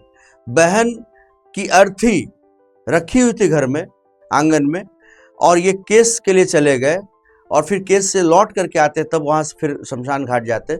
This is hats off. अभी रिसेंटली मैं बताता हूँ, अभी जिस दिन प्रशांत किशोर का केस का डेट था उस दिन मेरी चाची डेथ कर गई थी, मेरी अपनी चाची। सभी लोग पहुंचे हुए थे घाट पे और मुझे बोला गया था, मैं कहा कि मैं आता हूं, शाम में पहुंचूंगा, मेरा काम है प्रशांत किशोर का केस का, वो देख लूंगा तभी मैं आऊंगा। तो उसके लिए मैं पहले प्रशांत किशोर का केस अटेंड किया और भी आपके जाने के बाद, उस दिन तो आप भी थे, आप जाने के बाद दोपहर 2 बजे फिर और भी कुछ काम था, वो काम किए और तब फिर फतुहा घाट गए और उनका फिर हम उनके क्रियाक्रम में मैं शामिल हुआ। लेकिन सब सुबह ही से गए थे, मैं गया शाम में। तो पहले एक वकील या 17, जबकि अभी आप बता रहे हैं ये 17 को तो हम मतलब हम दोनों साथ में प्रशांत किशोर के केस में अपीयर हुए, वही अभी 16 के रात में और चाची डेथ की। आप एक बार हमको भी तक पता नहीं चल पाया, आप इतना नॉर्मल तरीके से मतलब कि क्या कीजिएगा। लेकिन आपके जो जूनियर हैं वो सब, उन सबको पता है, मैंने बताया, वो लोग पता है, बोले कि सर जाना चाहिए। तो वहां से काम करके फिर हम शाम में करीब 7 बजे पहुंचे। सुबह आप कितने बजे उठते हैं? सुबह 5 बजे। कोर्ट के लिए कब तैयार होकर के जाते हैं? कोर्ट में 9 बजे पहुंच जाता हूँ। ठीक है, पक्का। और फिर आते कब है? 5 से 6। आप तो कोर्ट में एग्जीक्यूटिव मेंबर भी हैं। बिल्कुल बिल्कुल। चुनाव भी जीते हैं। मैं district bar association civil court Patna का मैं सबसे ज्यादा वोट से जीतने वाला एग्जीक्यूटिव मेंबर पदाधिकारी भी हूँ। कितने वोट से जीते थे? हमारा करीब 665 वोट था। आपका? हाँ। और जो नियरेस्ट राइवल थे उनका कितना? और था करीब 622 या 23 लोग। तो काफी वोट से जीते। बहुत वोट से। ये कब चुनाव हुआ? 2 साल पहले की बात है। फिर चुनाव आने वाला है, अभी आने फिर वाला होने वाला है। हाँ, फिर लड़ रहे हैं? हाँ बिल्कुल बिल्कुल। इस बार किस पोस्ट के लिए लड़ रहे हैं? लोग कह रहे हैं कि अब आप सीनियर एग्जीक्यूटिव के लिए लड़िए। सीनियर एग्जीक्यूटिव होता है, जिनका 25 साल से ऊपर प्रैक्टिस हो जाता है, वो सीनियर के लिए लड़ते हैं। सीनियर मैं बता दूं, जो मैं जीता तो मैंने एक 2 काम बहुत अच्छा कराया डीबीएम, जो पहले नहीं होता था। कंडोलेंस आपने सुना होगा, जब वकील मर जाते थे तो फुल टाइम कोर्ट बंद होता था। और किसी खास जाति के अगर लोग मर गए तो 2-2 दिन 3-3 दिन बंद रहता था। तो इस चीज को मैंने बंद करवाया, हाफ टाइम बंद होता है, पहला। दूसरा मैंने करवाया, जो बहुत सारे फर्जी जो एडवोकेट हैं, जो काला कोट पहन के कोर्ट रूम में घूमते हैं, वकील नहीं है, तो मैंने एक डिजिटल आइडेंटिटी कार्ड का पास करवाया कि सारे वकील के पास डिजिटल आईडी कार्ड होगा, जिसमें QR कोड होगा। वो स्कैन करेंगे तो उनका नाम, उनका DBA नंबर, उनका एनरोलमेंट नंबर, उनका व्हीकल्स नंबर, उनका ब्लड ग्रुप सब शो करेगा। ये तो बहुत अच्छा काम, क्योंकि मैंने करवाया है। मेरे नजर में भी ये बात आई है कि पटना में काफी जगह पे ये हो रहा। दानापुर कोर्ट में पास सुनने में आया कि लोग दारू पी करके काला कोट पहन कर, वकील है नहीं है, वो एक लफुआ है। एक अपराधी छवि का आदमी है और वो आदमी काला कोट पहन करके कॉलर बैंड लगा करके जाके कोर्ट में बैठ गया है। और दारू पी करके बैठ गया और सेल्फी लेता है, वीडियो कॉल करता है और लोगों को अपना प्रभाव दिखाने की कोशिश करता है कि हम वकील हैं। बिल्कुल बिल्कुल। और वहां से वो पैसे ऐंठता है। ये चल रहा है। ये तो खैर आपने बहुत मतलब बहुत सही समय पे बहुत सही निर्णय मैंने किया है। और भी बहुत सारी बातें थी जो मैं नहीं करा सका, क्योंकि उसमें बहुत सारे इंटरनल पॉलिटिक्स इन्वॉल्व हो जाता है। ये 2 चीज में मुझे सफलता मिली। मैंने डिजिटल QR कोड का आइडेंटिटी कार्ड जो है एडवोकेट्स का, वो मैंने लागू करवाया। और जो सबसे बड़ी समस्या थी कंडोलेंस का, कोई काम नहीं हो पाता था। वकील अगर डेथ कर गए तो फुल टाइम बंद हो जाता था, वो मैंने हाफ करवा दिया है। तो काम तो होना चाहिए। Already we are overburdened with so many cases. देखिए कितना दिन कोर्ट बंद रहता है, 10-10 दिन। पर्व, दीपावली, छठ, दशहरा, दीपावली, छठ लगातार बंद। ये 10 दिन बंद है। 29 को कोर्ट खुलेगा। इतना अर्जेंट वर्क होता है वकालत का, कोर्ट का। जो जेल जाएंगे वो 10 दिन तो जेल में रहेंगे, उनकी बेल फाइल नहीं होगी, कोई उपाय नहीं। सही बात है। ये सब समस्या है। पुलिस, हॉस्पिटल, न्यायालय, ये सब अर्जेंट मैटर होते हैं। 24 घंटा खुला रहना चाहिए। खुला रहना, 365 दिन खुला रहना चाहिए। आप वेकेशन बेंच लगा करके रखिए। जब पुलिस को 365 दिन की ड्यूटी है, वकील की 365 दिन की ड्यूटी है, तो जज की 365 दिन की ड्यूटी क्यों नहीं होनी चाहिए? बिल्कुल होनी चाहिए, एकदम होनी चाहिए। तो बहुत सारी चीजें हैं। जब जरूरत होगी कैसे आप कोई आएगा तो रिमांड कैसे करेंगे आप? थाना को फिर 24 घंटा से ज्यादा थाना रखेगी नहीं। टेक्निकल इशूज है। सही बात है। 24 घंटे के अंदर आर्टिकल 22 में कॉन्स्टिट्यूशन में प्रावधान है। एक घटना हुई है, 2 दिन से कोर्ट बंद था, 2 दिन जजों साहब छुट्टी में थे, 2 दिन थाना में पड़ा रहा वो आदमी। ऐसा भी हुआ है। तो अच्छा ये बताइए कि पुलिस प्रशासन जो है, क्योंकि आप वकील हैं तो वकीलों का, हम लोग का काम है डेली पुलिस से रूबरू होना है। कोई इंटरेस्टिंग वाकया बताइए अपने 27 साल के करियर में, कि कोई बड़े घुसखोर पुलिस वाले से आपका पाला पड़ गया। मैं बता देता हूँ, है हुआ ऐसा। एक स्कूल चलता था, उसके डायरेक्टर थे कोई गिरी जी थे। अब स्कूल बंद हो गया, कंकड़वा कॉलोनी में चलता, बहुत अच्छा स्कूल था। उनका मोटरसाइकिल चोरी हो गया था। ठीक है। वो कंकड़बाग थाना गए थे FIR करने के लिए। उनका FIR 2-3 दिन से नहीं ले रहा था। कोर्ट में वो आए कि भाई देखिए ना सर, ऐसा सा बात है, मेरा FIR करवा दीजिए, नहीं ले रहा है। चलिए ठीक करवा देते हैं। मैं ड्रेस में ही था, कोर्ट से गया। गेट पर जब थाना पे के गेट पे गया तो रोक दिया एक सिपाही। कौन है, कहाँ जा रहे हैं? हम कहे तुम अंधे हो क्या जी? तुमको काला कोट नहीं दिख रहा है कि क्या है? इस तरह से बात करते हो वकील से।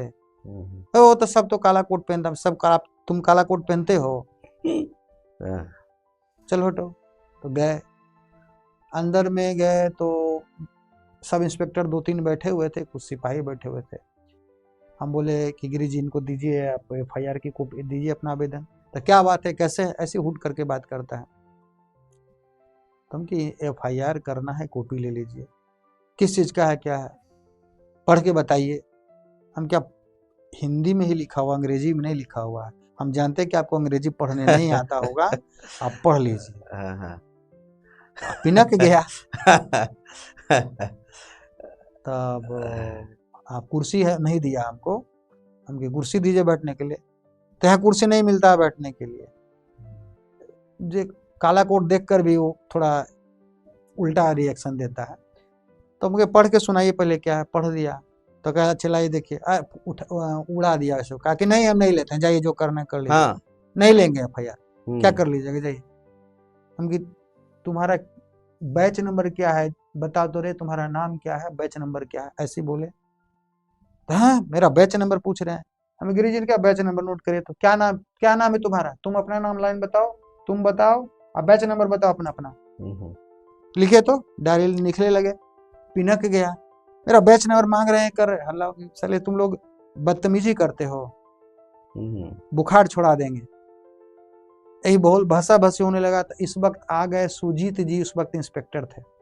सुजीत जी से मेरा पुराना परिचय था। उस वक्त सिविल कोर्ट के वो कुछ दिन पहले तक इंचार्ज, सिक्योरिटी इंचार्ज हुआ करते थे। अच्छा। मेरी पत्रिका केवल सच में मैं लिखता हूँ बहुत सारा आर्टिकल लॉ पर, तो पढ़ते हैं, मेरे फैन हैं। वो दौड़ते हुए SI वो भागा और कहा कि देखिए ना क्रिमिनल घुस गया है कोर्ट के अंदर, थाना के अंदर। तो निकाल लिए इनकाउंटर, हमको इनकाउंटर करने के लिए निकाल लिए पिस्टल। कौन है कौन है, और हम गाली देते हुए गुस्सा करते हुए निकले। तो बाहर निकले तो अरे इंस्पेक्टर हम कह रहे सुजीत जी आप, अरे गिरी जी आप यहाँ कैसे आ गए, थाना आपको आना पड़ा बताइए, इनके साथ बदतमीजी कर रहा, कौन है जी, कौन बदतमीजी कर रहा, अपना पिस्टल रखे। मैं सॉरी सर गलती हो गया, हम बोला, ये बोला कि क्रिमिनल घुस गया है, तो हम इनकाउंटर करने के लिए निकाले।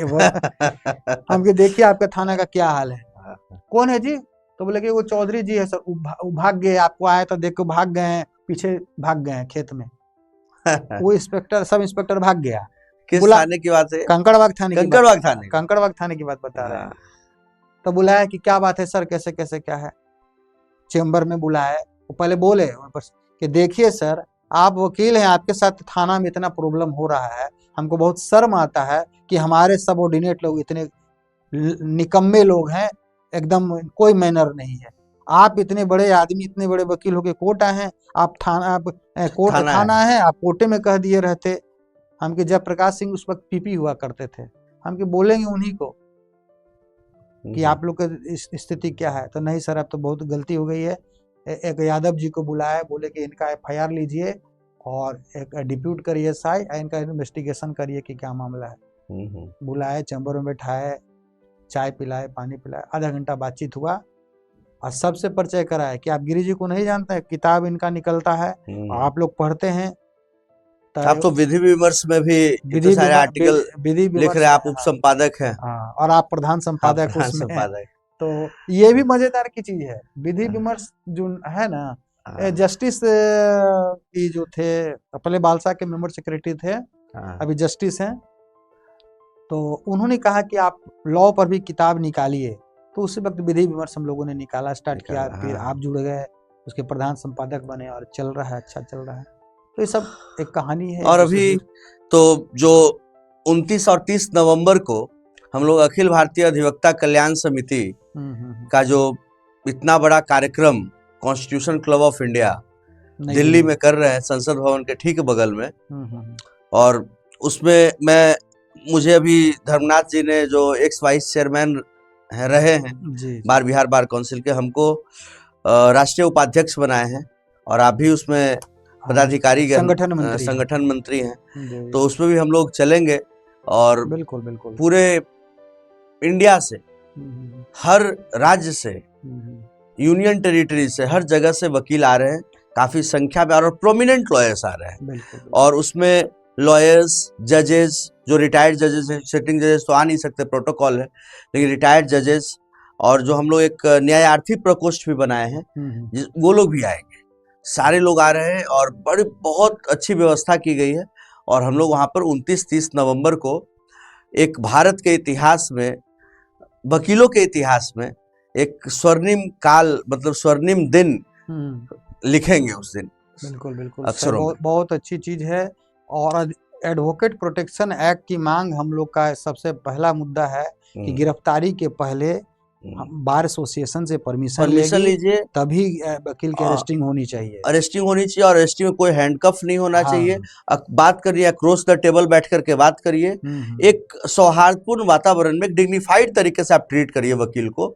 आप एक वकील को एक कॉमनर की तरह ट्रीट नहीं कर सकते। सड़क छाप को भी वैसे ही घसीट के लेके जाइएगा, और एक वकील है उनको भी वैसे ही घसीट के लेके जाएगा। तो एडवोकेट प्रोटेक्शन की तो बात होनी ही चाहिए, और उस कॉन्स्टिट्यूशन क्लब ऑफ इंडिया में भी इस बात को हम लोग पूरे जोर शोर से उठाएंगे।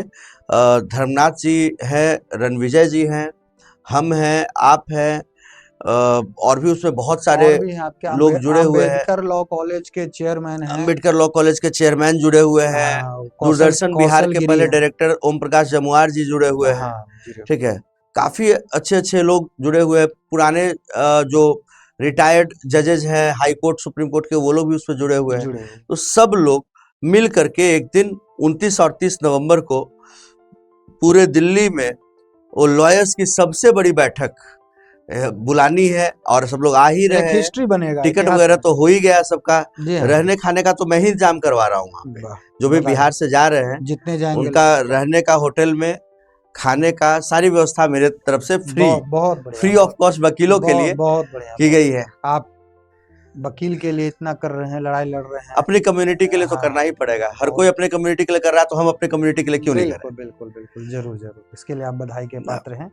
गिरी जी, ये बताइए कि अभी जो नए वकील आ रहे हैं, आप फर्स्ट हैंड उनको देख रहे हैं, उनको अभी क्या वो लोग कॉलेज में, खासकर कोविड के बाद से और ज्यादा गिरावट देखने को मिला है। ऑनलाइन का जमाना जब से आ गया, बच्चा कॉलेज में पढ़ ही नहीं रहा है, हॉस्टले से वो लिंक पे दबा दिया, क्लिक कर दिया है और म्यूट करके छोड़ दिया है लैपटॉप को। कोई पढ़ाई नहीं हो रही है। लोग एकदम पहले भी आ रहे थे तो उनको एक्सपीरियंस की जरूरत थी, लेकिन अभी तो आ रहे हैं, उनको थ्योरी भी का भी ज्ञान नहीं है। तो ऐसे में आप क्या, मतलब नए वकील जो आ रहे हैं या जो कॉलेज में पढ़ रहे हैं या जो अभी आने वाले हैं, वो लॉ करने के लिए, क्लैट करने के लिए सोच रहे हैं, उनसे आप क्या, उनको क्या मतलब गाइड करना चाहिएगा, क्या बताइएगा? मैं यह कहूँगा कि आप थ्योरी के लिए कॉलेज तो जाएं ही, प्रैक्टिकल भी जरूर करें। प्रैक्टिकल कैसे होगा? आप कोर्ट जाएं, इंटर्नशिप करें किसी अच्छे लॉयर के साथ, 2-4 महीना 6 महीना रहें, पूरा जुडिशियल प्रोसेस समझें, सीखें और कानून की बारीकियों को समझें, तभी आपको प्रैक्टिकल भी ठीक ठाक समझने में आसानी होगी। अभी अमेठी लॉ कॉलेज के एचओडी हैं आशुतोष जी हैं, पटना वाले ना? हाँ हाँ। तो कुछ दिन, एक सप्ताह पहले आए थे, बंदी के पहले, वो मुझसे पूरा मेरा इंटरव्यू ले गए हैं, बहुत सारे कि प्रैक्टिकल कैसे काम होता है। वो एक बुक बना रहे हैं, एक रिपोर्ट तैयार कर रहे हैं कि जैसे लॉ बुक में बहुत सारी चीजें, कोर्ट का प्रोसीजर नहीं लिखा हुआ है, कैसे कैसे क्या काम होता है कोर्ट में, वो नहीं बातें हैं। वो बुक्स में लॉ की केवल बातें हैं, प्रैक्टिकल क्या काम होता है वो नहीं बातें हैं। तो मैंने उनको बताया कि कैसे बेल लेने के बाद आपको क्या करना रहता है, बेल बॉन्ड भराता है, उसमें क्या होता है, सिक्योरिटीज क्या है, अंडरटेकिंग क्या है, बहुत सारी बातें हैं, कैसे कैसे कहाँ क्या, प्रोसीजरल बातों पे प्रोसीजरल बातें मैंने बताया। वो नोट किए हैं, वो अपना वो बुक बना रहे हैं, लिख रहे हैं, बच्चों को देंगे, पढ़ेंगे। अच्छे आदमी हैं, उनके साथ एक बार मुझे पटना दूरदर्शन में डिबेट में बैठने का मौका भी मिला, आशुतोष जी के साथ। नया जो न्यू क्रिमिनल लॉ जो बना है उस पर। अच्छा, वो वीडियो तो देखा मैंने। तो ये बताइए कि आप तो डिवोर्स के भी बड़े लॉयर हैं, और अब तो पटना दिल्ली बॉम्बे की तर्ज पर पटना टियर 2 सिटी है, उसके बाद भी अब यहाँ भी डिवोर्स के केसेस काफी ज्यादा बढ़ रहे हैं, और अब तो गांव तक में चला गया है। अब कोई भी, पहले का जमाना अलग था कि लोग शादी करते थे तो 7 जन्मों का साथ, अब तो 7 महीने का साथ हो जाए, यही बहुत बड़ी बात है। बताइए इसमें थोड़ा। मैं नाम नहीं लूंगा, हाई कोर्ट के बहुत पॉपुलर जस्टिस, उनकी पुतोह अपने, जो कि एमबीबीएस डॉक्टर थी, सर्विस में थी, और वो अपने किसी वजह से, अंदरूनी क्या बात है, अंदरूनी बात यहाँ नहीं बताएंगे, मुझे जानता हूँ, अपने हस्बैंड को तलाक देने के लिए हमसे संपर्क की। तलाक मैंने फाइल कर दिया। एक मुस्लिम महिला भी तलाक ले सकती है अपने कोर्ट के द्वारा, ये स्पेशल लॉ में है। बिल्कुल है। मैंने फाइल किया, और उसी बीच केस चल ही रहा था कि उनके हस्बैंड भी डायरेक्ट एडीजे का एग्जाम पास कर गए, वो एडीजे हो गए, और आज जिला एवं डिस्ट्रिक्ट एंड सेशन जज है एक जिला का। मैं नाम नहीं बताऊंगा उस जिला का, क्योंकि लोग जान जाएंगे उनके प्रतिष्ठा। तो फिर क्या हुआ, केस पे क्या हुआ? प्रिंसिपल जज उस पर केस नहीं ले रहे थे, पेशकार भी नहीं ले रहे थे। कई बार उनको चेंबर में बुलाया गया, मुझे बुलाया गया, समझाया गया, मैडम मान नहीं रही थी। मैडम के पास पैसे की कमी नहीं थी, क्योंकि भी सर्विस में थी, डॉक्टर थी। काफी दिन, लेकिन केस लिया गया, नोटिस हुआ, वो जवाब दिए उनके हस्बैंड। इस बीच जब जज बन गए तो मैं काफी समझाया, और खुद भी समझदार, बाद में समझदारी वाला काम की, केस को विड्रॉ की। अच्छा, तलाक का केस में लड़ा। मेन रीजन क्यों तलाक क्यों लेना चाह रहे थे? अब ऑन कैमरा मैं नहीं बताऊंगा, ऑफ कैमरा मैं कभी बता दूंगा। मैं यही बता देता हूँ कि पटना हाई कोर्ट के सबसे पॉपुलर जस्टिस थे वो। उनका बेटा आज के डेट में डिस्ट्रिक्ट एंड सेशन जज है बिहार के किसी जिला में। अच्छा, उनकी पुतोह की बात बता रहा हूँ, पुतोह डॉक्टर है। तो ये बताइए गिरी जी कि इतना में आप अभी लगभग आए दिन डिवोर्स के इतने मामले बढ़ रहे हैं कि हाँ, एक और मजे का बताता हूँ। हाँ, उस वक्त निशिनाथ ओझा प्रिंसिपल जज हुआ करते थे। ये बात है 2001 या 2 की। हस्बैंड वाइफ डाइवोर्स के लिए केस लड़ते लड़ते वाइफ प्रेग्नेंट हो गई। अब जज डांट कर भगाए दोनों को और उसको डिसमिस किए पिटीशन अच्छा, को। मतलब जुडिशियल सेपरेशन उसमें नहीं हुआ नहीं हुआ था और फिर से इंटरकोर्स हुआ और हाँ, प्रेग्नेंट भी हो गई और केस चला डिवोर्स का। हाँ बताइए। मतलब आयरनी है। ये मैं जज से कभी ना निशिनाथ ओझा उस वक्त अच्छा, हुआ ये करते कितने थे। साल पहले की बात? 2001 की बात बता तो रहा हमारे दर्शक लोग भी जब इस क्लिप को देखेंगे शॉर्ट्स में तो उनको हूँ। भी हंसी आएगी। हंसी आएगी। तो इस तरह की बातें हैं, बहुत सारे डाइवोर्स के नहीं बहुत तो आए दिन मतलब कि डेली 2-4-5 केस हम आप लोग के पास आ फैमिली जा रहा है कोर्ट जाके डिवोर्स का। देखेंगे ना, हाँ, पटना की मैं भरे बता पड़े रहा हूँ, बड़े पड़े। आप एक बार एक केस ले लिए तो दिन भर आपका समय बीत जाएगा उस कोर्ट में। ये स्थिति है। अब एक कोर्ट से 2 कोर्ट हो गया है, फिर भी बहुत बहुत बहुत भरा हुआ है, बहुत। हाँ, हाँ। सबसे ज्यादा केस मैट्रिमोनियल केस है, मैट्रिमोनियल केसेस, उसमें मेंटेनेंस भी है, डोमेस्टिक वायलेंस रेस्ट्रिक्शन ऑफ है, कंजुगल राइट्स डिवोर्स है, है, कस्टडी डाइवोर्स का है, है मामला बहुत सारा। आपका गार्जियनशिप है सब। हम तो नीति बोध में हम लोगों ने तो पुलकित भैया के साथ हमने डिसाइड भी किया है कि डिवोर्स के लिए और ज्यादा हम लोग को लॉयर्स चाहिए, एक अकेले से नहीं काम चलेगा। बात सही है। देखिए, ये स्थिति पता नहीं कि हम लोग पहले समझते थे कि एलिट क्लास का ये सब बीमारी है, लेकिन मिडिल फैमिली में लोअर कास्ट में भी डाइवोर्स मांगना शुरू कर दिया। बढ़ गया। अरे एक और मजे की बात बताता हूँ, मेरे भाई है, छोटे भाई, वो एडवोकेट है, वो भी हैं। उन्होंने कोर्ट मैरिज कराया। अब कोर्ट मैरिज करा के बाहर निकला और पति पत्नी मारपीट कर लिया। आप कह रहे हमको डाइवोर्स चाहिए, तुरंत कोर्ट मैरिज हुआ। हाँ, और बाहर निकले मारपीट हो गया। पहले लिव इन रिलेशन में था, प्यार मोहब्बत में था, शादी ब्याह किया, मैरिज रजिस्टर के यहाँ, कोर्ट रूम से बाहर निकला और लपड़ थप्पड़ दोनों आपस में। ठीक वही समय 5 मिनट के बाद बस कोर्ट रूम से बाहर निकला, सर्टिफिकेट लिया, बाहर निकला, मारपीट कर लिया और हमको डाइवोर्स सर्टिफिकेट वगैरह भी फाड़ दिया। फाड़ा नहीं, अच्छा, फिर बोला कि अब डिवोर्स चाहिए। आपका कि 1 साल बाद मैरिज के रजिस्टर से निकले हैं, अब फिर डिवोर्स फिर से फैमिली कोर्ट में जाना। आपका 1 साल बाद आना, तब तुम्हारा डाइवोर्स होगा। ये स्थिति है। नहीं, रिश्ते तो बहुत तब टूटते जा रहे हैं। रिश्तों में वो पहले 7 जन्मों का बंधन होता था, अब 7 महीनों का नहीं है, 7 दिन का नहीं, 7 घंटा का नहीं, मैं बता 7 मिनट भी नहीं हुआ, सर्टिफिकेट, मैरिज सर्टिफिकेट लिए बाहर आके मारपीट करने लगे। अब फिर बोले कि अब डिवोर्स चाहिए। डिवोर्स चाहिए। यही स्थिति है। तो बहुत पति पत्नी का मामला में बड़ा विचित्र विचित्र बातें हैं। जज भी बहुत इसको पेशेंसली सुनते हैं और बहुत गहराई से उसको अध्ययन करते हैं, नहीं चाहते हैं कि किसी का घर टूटे। हाँ, सही बात है। सब बातें हैं। मैंने अधिवक्ताओं के लिए मान सम्मान के लिए कई बार मैं जज से भी लड़ गया हूँ। जहाँ जज का रहा है कि अल्टर वर्ड रहा वकील के लिए, तुम ताम करके बोल दिया या कुछ बोल दिया इस तरह का, तो मैंने कोर्ट में ऑब्जेक्शन किया, बोला, उसके लिए कई बार बहुत हंगामा तक भी हो गया। तो बहुत सारी बातें हैं। हाँ, तो बिल्कुल आपने बिल्कुल सही स्टैंड लिया, क्यों नहीं लेंगे।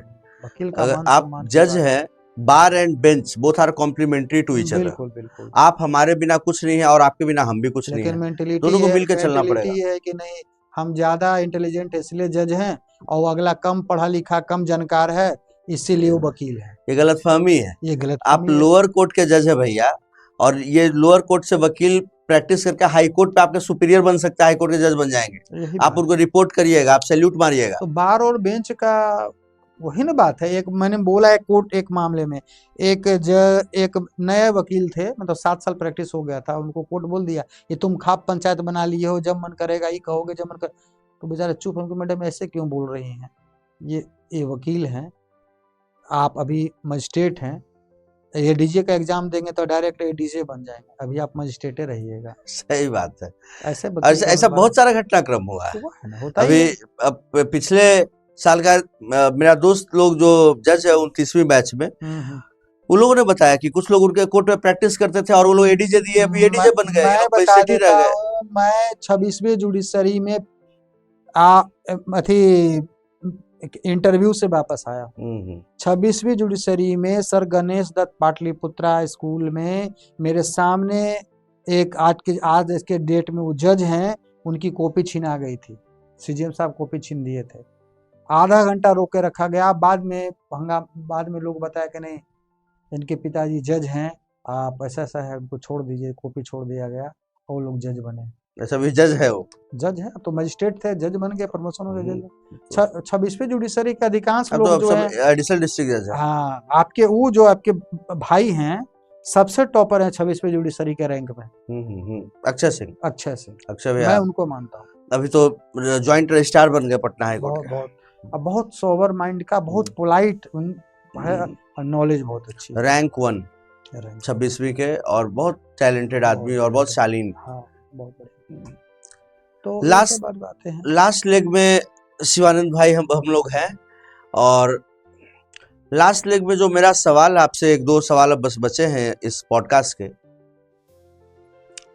एक सवाल तो मेरा आपसे ये है कि इस बार आप चुनाव जीतिएगा बार एसोसिएशन का, धन्यवाद आपको। तो आपकी प्राथमिकताएं क्या होगी? आप क्योंकि इस पॉडकास्ट को हजारों लोग देखेंगे और देखते हैं, तो आप अपने जो वकील साथी हैं उनसे क्या बताना चाहिएगा, क्या आग्रह करना चाहिएगा? आप क्या प्राथमिकताएं, आपकी जीत करके आते तो आप क्या क्या करिएगा इस टर्म में? मेरी सबसे पहले प्राथमिकता होगी कि जो बैठने की समस्या एडवोकेट्स की है, इस बार जो सीटिंग अरेंजमेंट हो वकील के बैठने के लिए, वो बिहार स्टेट बार काउंसिल की निगरानी में हो और सही ढंग से सबको सीट मिले। चेंबर किसी का नहीं हो रहा है इस बार, सबका जनरल हॉल G+3 बनाया गया है।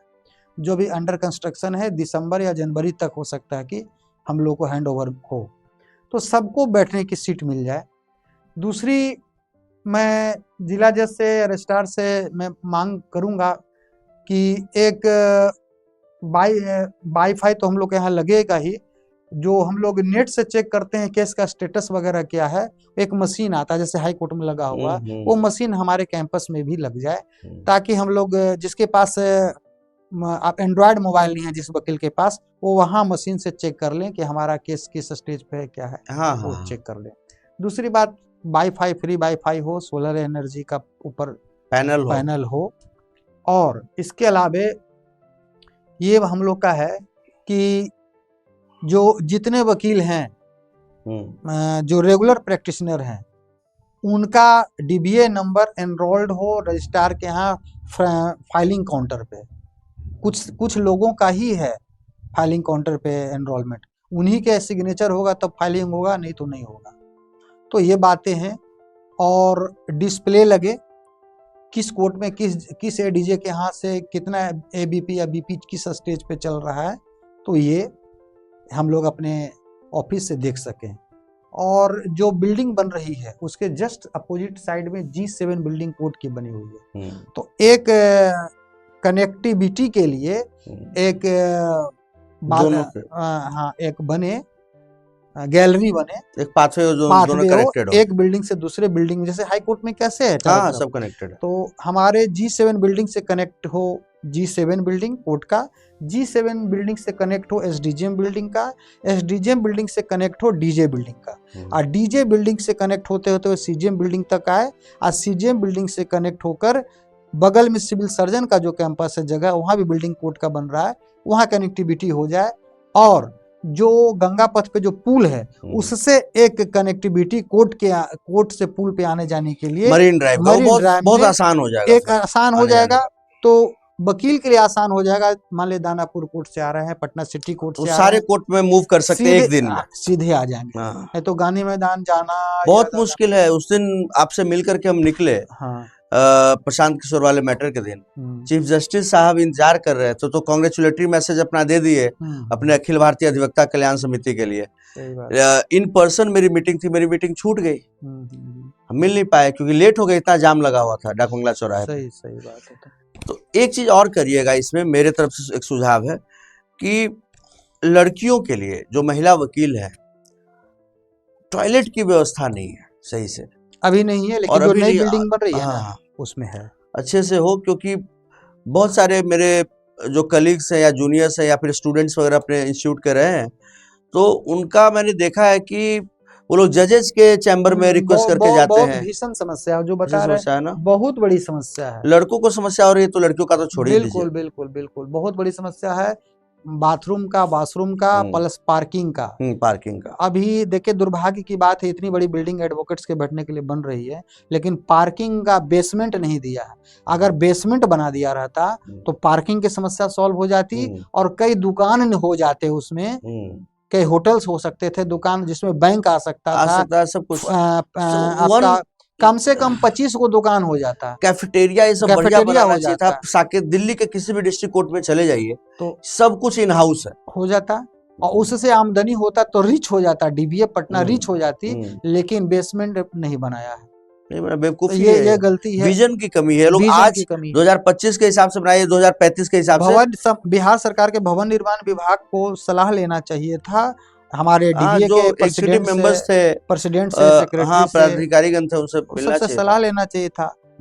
आपने बगल में बना दिया जो G7 बिल्डिंग, उसमें पार्किंग बनाया है, गाड़ी कार लगाने के लिए, जजेस का बाइक लगाने के लिए, लेकिन जो एडवोकेट्स का जो आपने बिल्डिंग बनाया है उसमें पार्किंग नहीं दिया है। पार्किंग दे दिए रहते तो काफी स्पेस में गाड़ियां, कार, मोटरसाइकिल सैकड़ों लग जाते, उसमें कई इतने जगह निकल जाते जिसमें कि 25-50 दुकान बन सकता था। सही बात। अंडरग्राउंड जैसे बिस्कुमान भवन में जाते हैं, अंडरग्राउंड में देख रहे हैं कितने दुकान है ना, वो जगह स्पेस का यूज होता और कोई एक्स्ट्रा खर्च नहीं था उसमें, उसको आपने भर दिया, भरने में एक्स्ट्रा आपको पैसा लगा। सही बात। तो विजन की कमी है, ये होता तो विशेष फायदा होता। ये सारी बातें हैं, इस बहुत सही आपने बताया। ये सारे विजन को मतलब इस टर्म में आप जीतिएगा ही, और आप जीतिए तो इसके बाद इस पे काम करिए। सारे लोग आपके सपोर्ट के लिए खड़े रहेंगे, अभी ही खड़े हैं, आगे भी और भी खड़े रहेंगे। तो दर्शकों, आज इस पॉडकास्ट के माध्यम से माननीय शिवानंद गिरी जी के माध्यम से हमारी कोशिश यही रही कि आपको कानून के विभिन्न पहलुओं के बारे में जानकारी हो, आपको कानून के बारे में जो आप सुनते हैं, अपराधी के बारे में सुनते हैं, हाई प्रोफाइल लोगों के बारे में सुनते हैं, उनसे व्यक्तिगत बातचीत कैसे होती है, अभी जो वकील हैं उनकी समस्याएं क्या हैं, डिवोर्स में क्या चीजें हो रही है, एक अपराधी किस तरह से सोचता है, इन सारे पहलुओं पे हम लोगों ने बात की है। And hopefully I am more than sure that you all would love the conversation, the engaging conversation that I have had with Advocate Shivanand Giri ji. My dear viewers, I can assure you that our podcast series will always be intellectually enriching for you. Will always leave your mobile phone more learned. Once you start watching it and once you finish it, you will not go to sleep directly. Your mind will be captured, hijacked. It will be reserved, and your mind will start internalizing the conversation that I have had with Mr. Shivanand Giri. The reason being that it's an intellectual conversation. It's not that जो Instagram पे चल रहा है आजकल नाचने गाने वाला, वो conversation नहीं है। ये कोई आधा अधूरा वायरल करने वाला conversation नहीं है। ये conversation ऐसा है जो कि आपके जीवन में, आपके मूल जीवन में एक आमूल चूल परिवर्तन ला सकता है, आपके सोचने के तरीके में। और ऑफ कोर्स अगर आप कानून के क्षेत्र में करियर बनाना चाह रहे हैं तो आपके लिए तो ये रामबाण है। तो मैं अगले पॉडकास्ट में फिर आपके सामने किसी और बड़ी शख्सियत के साथ, देश और राज्य के शख्सियत के साथ मैं आपसे मुखातिब होऊंगा। और मेरी कोशिश फिर से यही रहेगी, जैसा मैंने पहले भी बोला, बार बार बोलता आया हूं, कि हमारे जो भी गेस्ट होंगे वो एक आदर्शवादी विचारधारा के लोग होंगे और समाज में समाज कल्याण के लिए उन्होंने एक आदर्श प्रस्तुत किया होगा और वही हमारे गेस्ट होंगे। हम लोग किसी भी इस तरह के व्यक्ति को गेस्ट नहीं बनाएंगे कि जिनका समाज में कोई योगदान नहीं है। हम पेड गेस्ट नहीं बनाएंगे कि पैसा लेकर के, बहुत लोग ऐसा भी ऑफर करते हैं कि भैया आपका व्यूज इतना है, हमारा मार्केटिंग हो जाएगा, पैसा ले लीजिए और हमको गेस्ट बना दीजिए। मेरी ऐसी कोई दिलचस्पी नहीं है। आप सब लोग मुझे जानते हैं, पैसों का कोई मोल मेरे जीवन में नहीं है। मूल इसी चीज का है कि आपके वैल्यू एडिशन करने में मैं कामयाब, आपके नॉलेज में वैल्यू एडिशन मैं कर पा रहा हूं या नहीं। तो हम लोग नेक्स्ट एपिसोड में मिलते हैं जल्दी ही। और आप हमारे इस पॉडकास्ट सीरीज को 3 दिन के बाद चौथे दिन आप लाइव देख सकते हैं हमारे YouTube चैनल कोर्ट कचहरी बाई अविनाश पे। इसके YouTube शॉर्ट्स भी रिलीज होते जाएंगे, हर दिन 2-2, 3-3 शॉर्ट्स रिलीज होंगे। आप हमारे इंस्टाग्राम पर, फेसबुक पे, हमारे लिंक्डइन पे, हमारे वेबसाइट पे कोर्ट कचहरी बाई अविनाश का जो सारा सोशल मीडिया हैंडल है उस पे भी ये सारी चीजें अवेलेबल होगी, आप वहां भी देख सकते हैं। और आप अपने दोस्तों में इसको शेयर करिए, अपने स्टेटस में लगाइए। अगर आपका ज्ञानवर्धन हो रहा है तो आपके दोस्तों का भी होना चाहिए, आपके नियर एंड डियर रिलेटिव्स का भी होना चाहिए। सब लोगों तक हमारी बात को पहुंचाइए। आप हमारे इस प्रयास में आप हमारे साथी हैं, आप हमारे दोस्त हैं और हमारी दोस्ती कायम रहेगी। अगले एपिसोड में हम लोग फिर आपसे एक नए शख्सियत के साथ रूबरू होंगे। तब तक के लिए धन्यवाद। जय हिंद, जय जय श्री राम।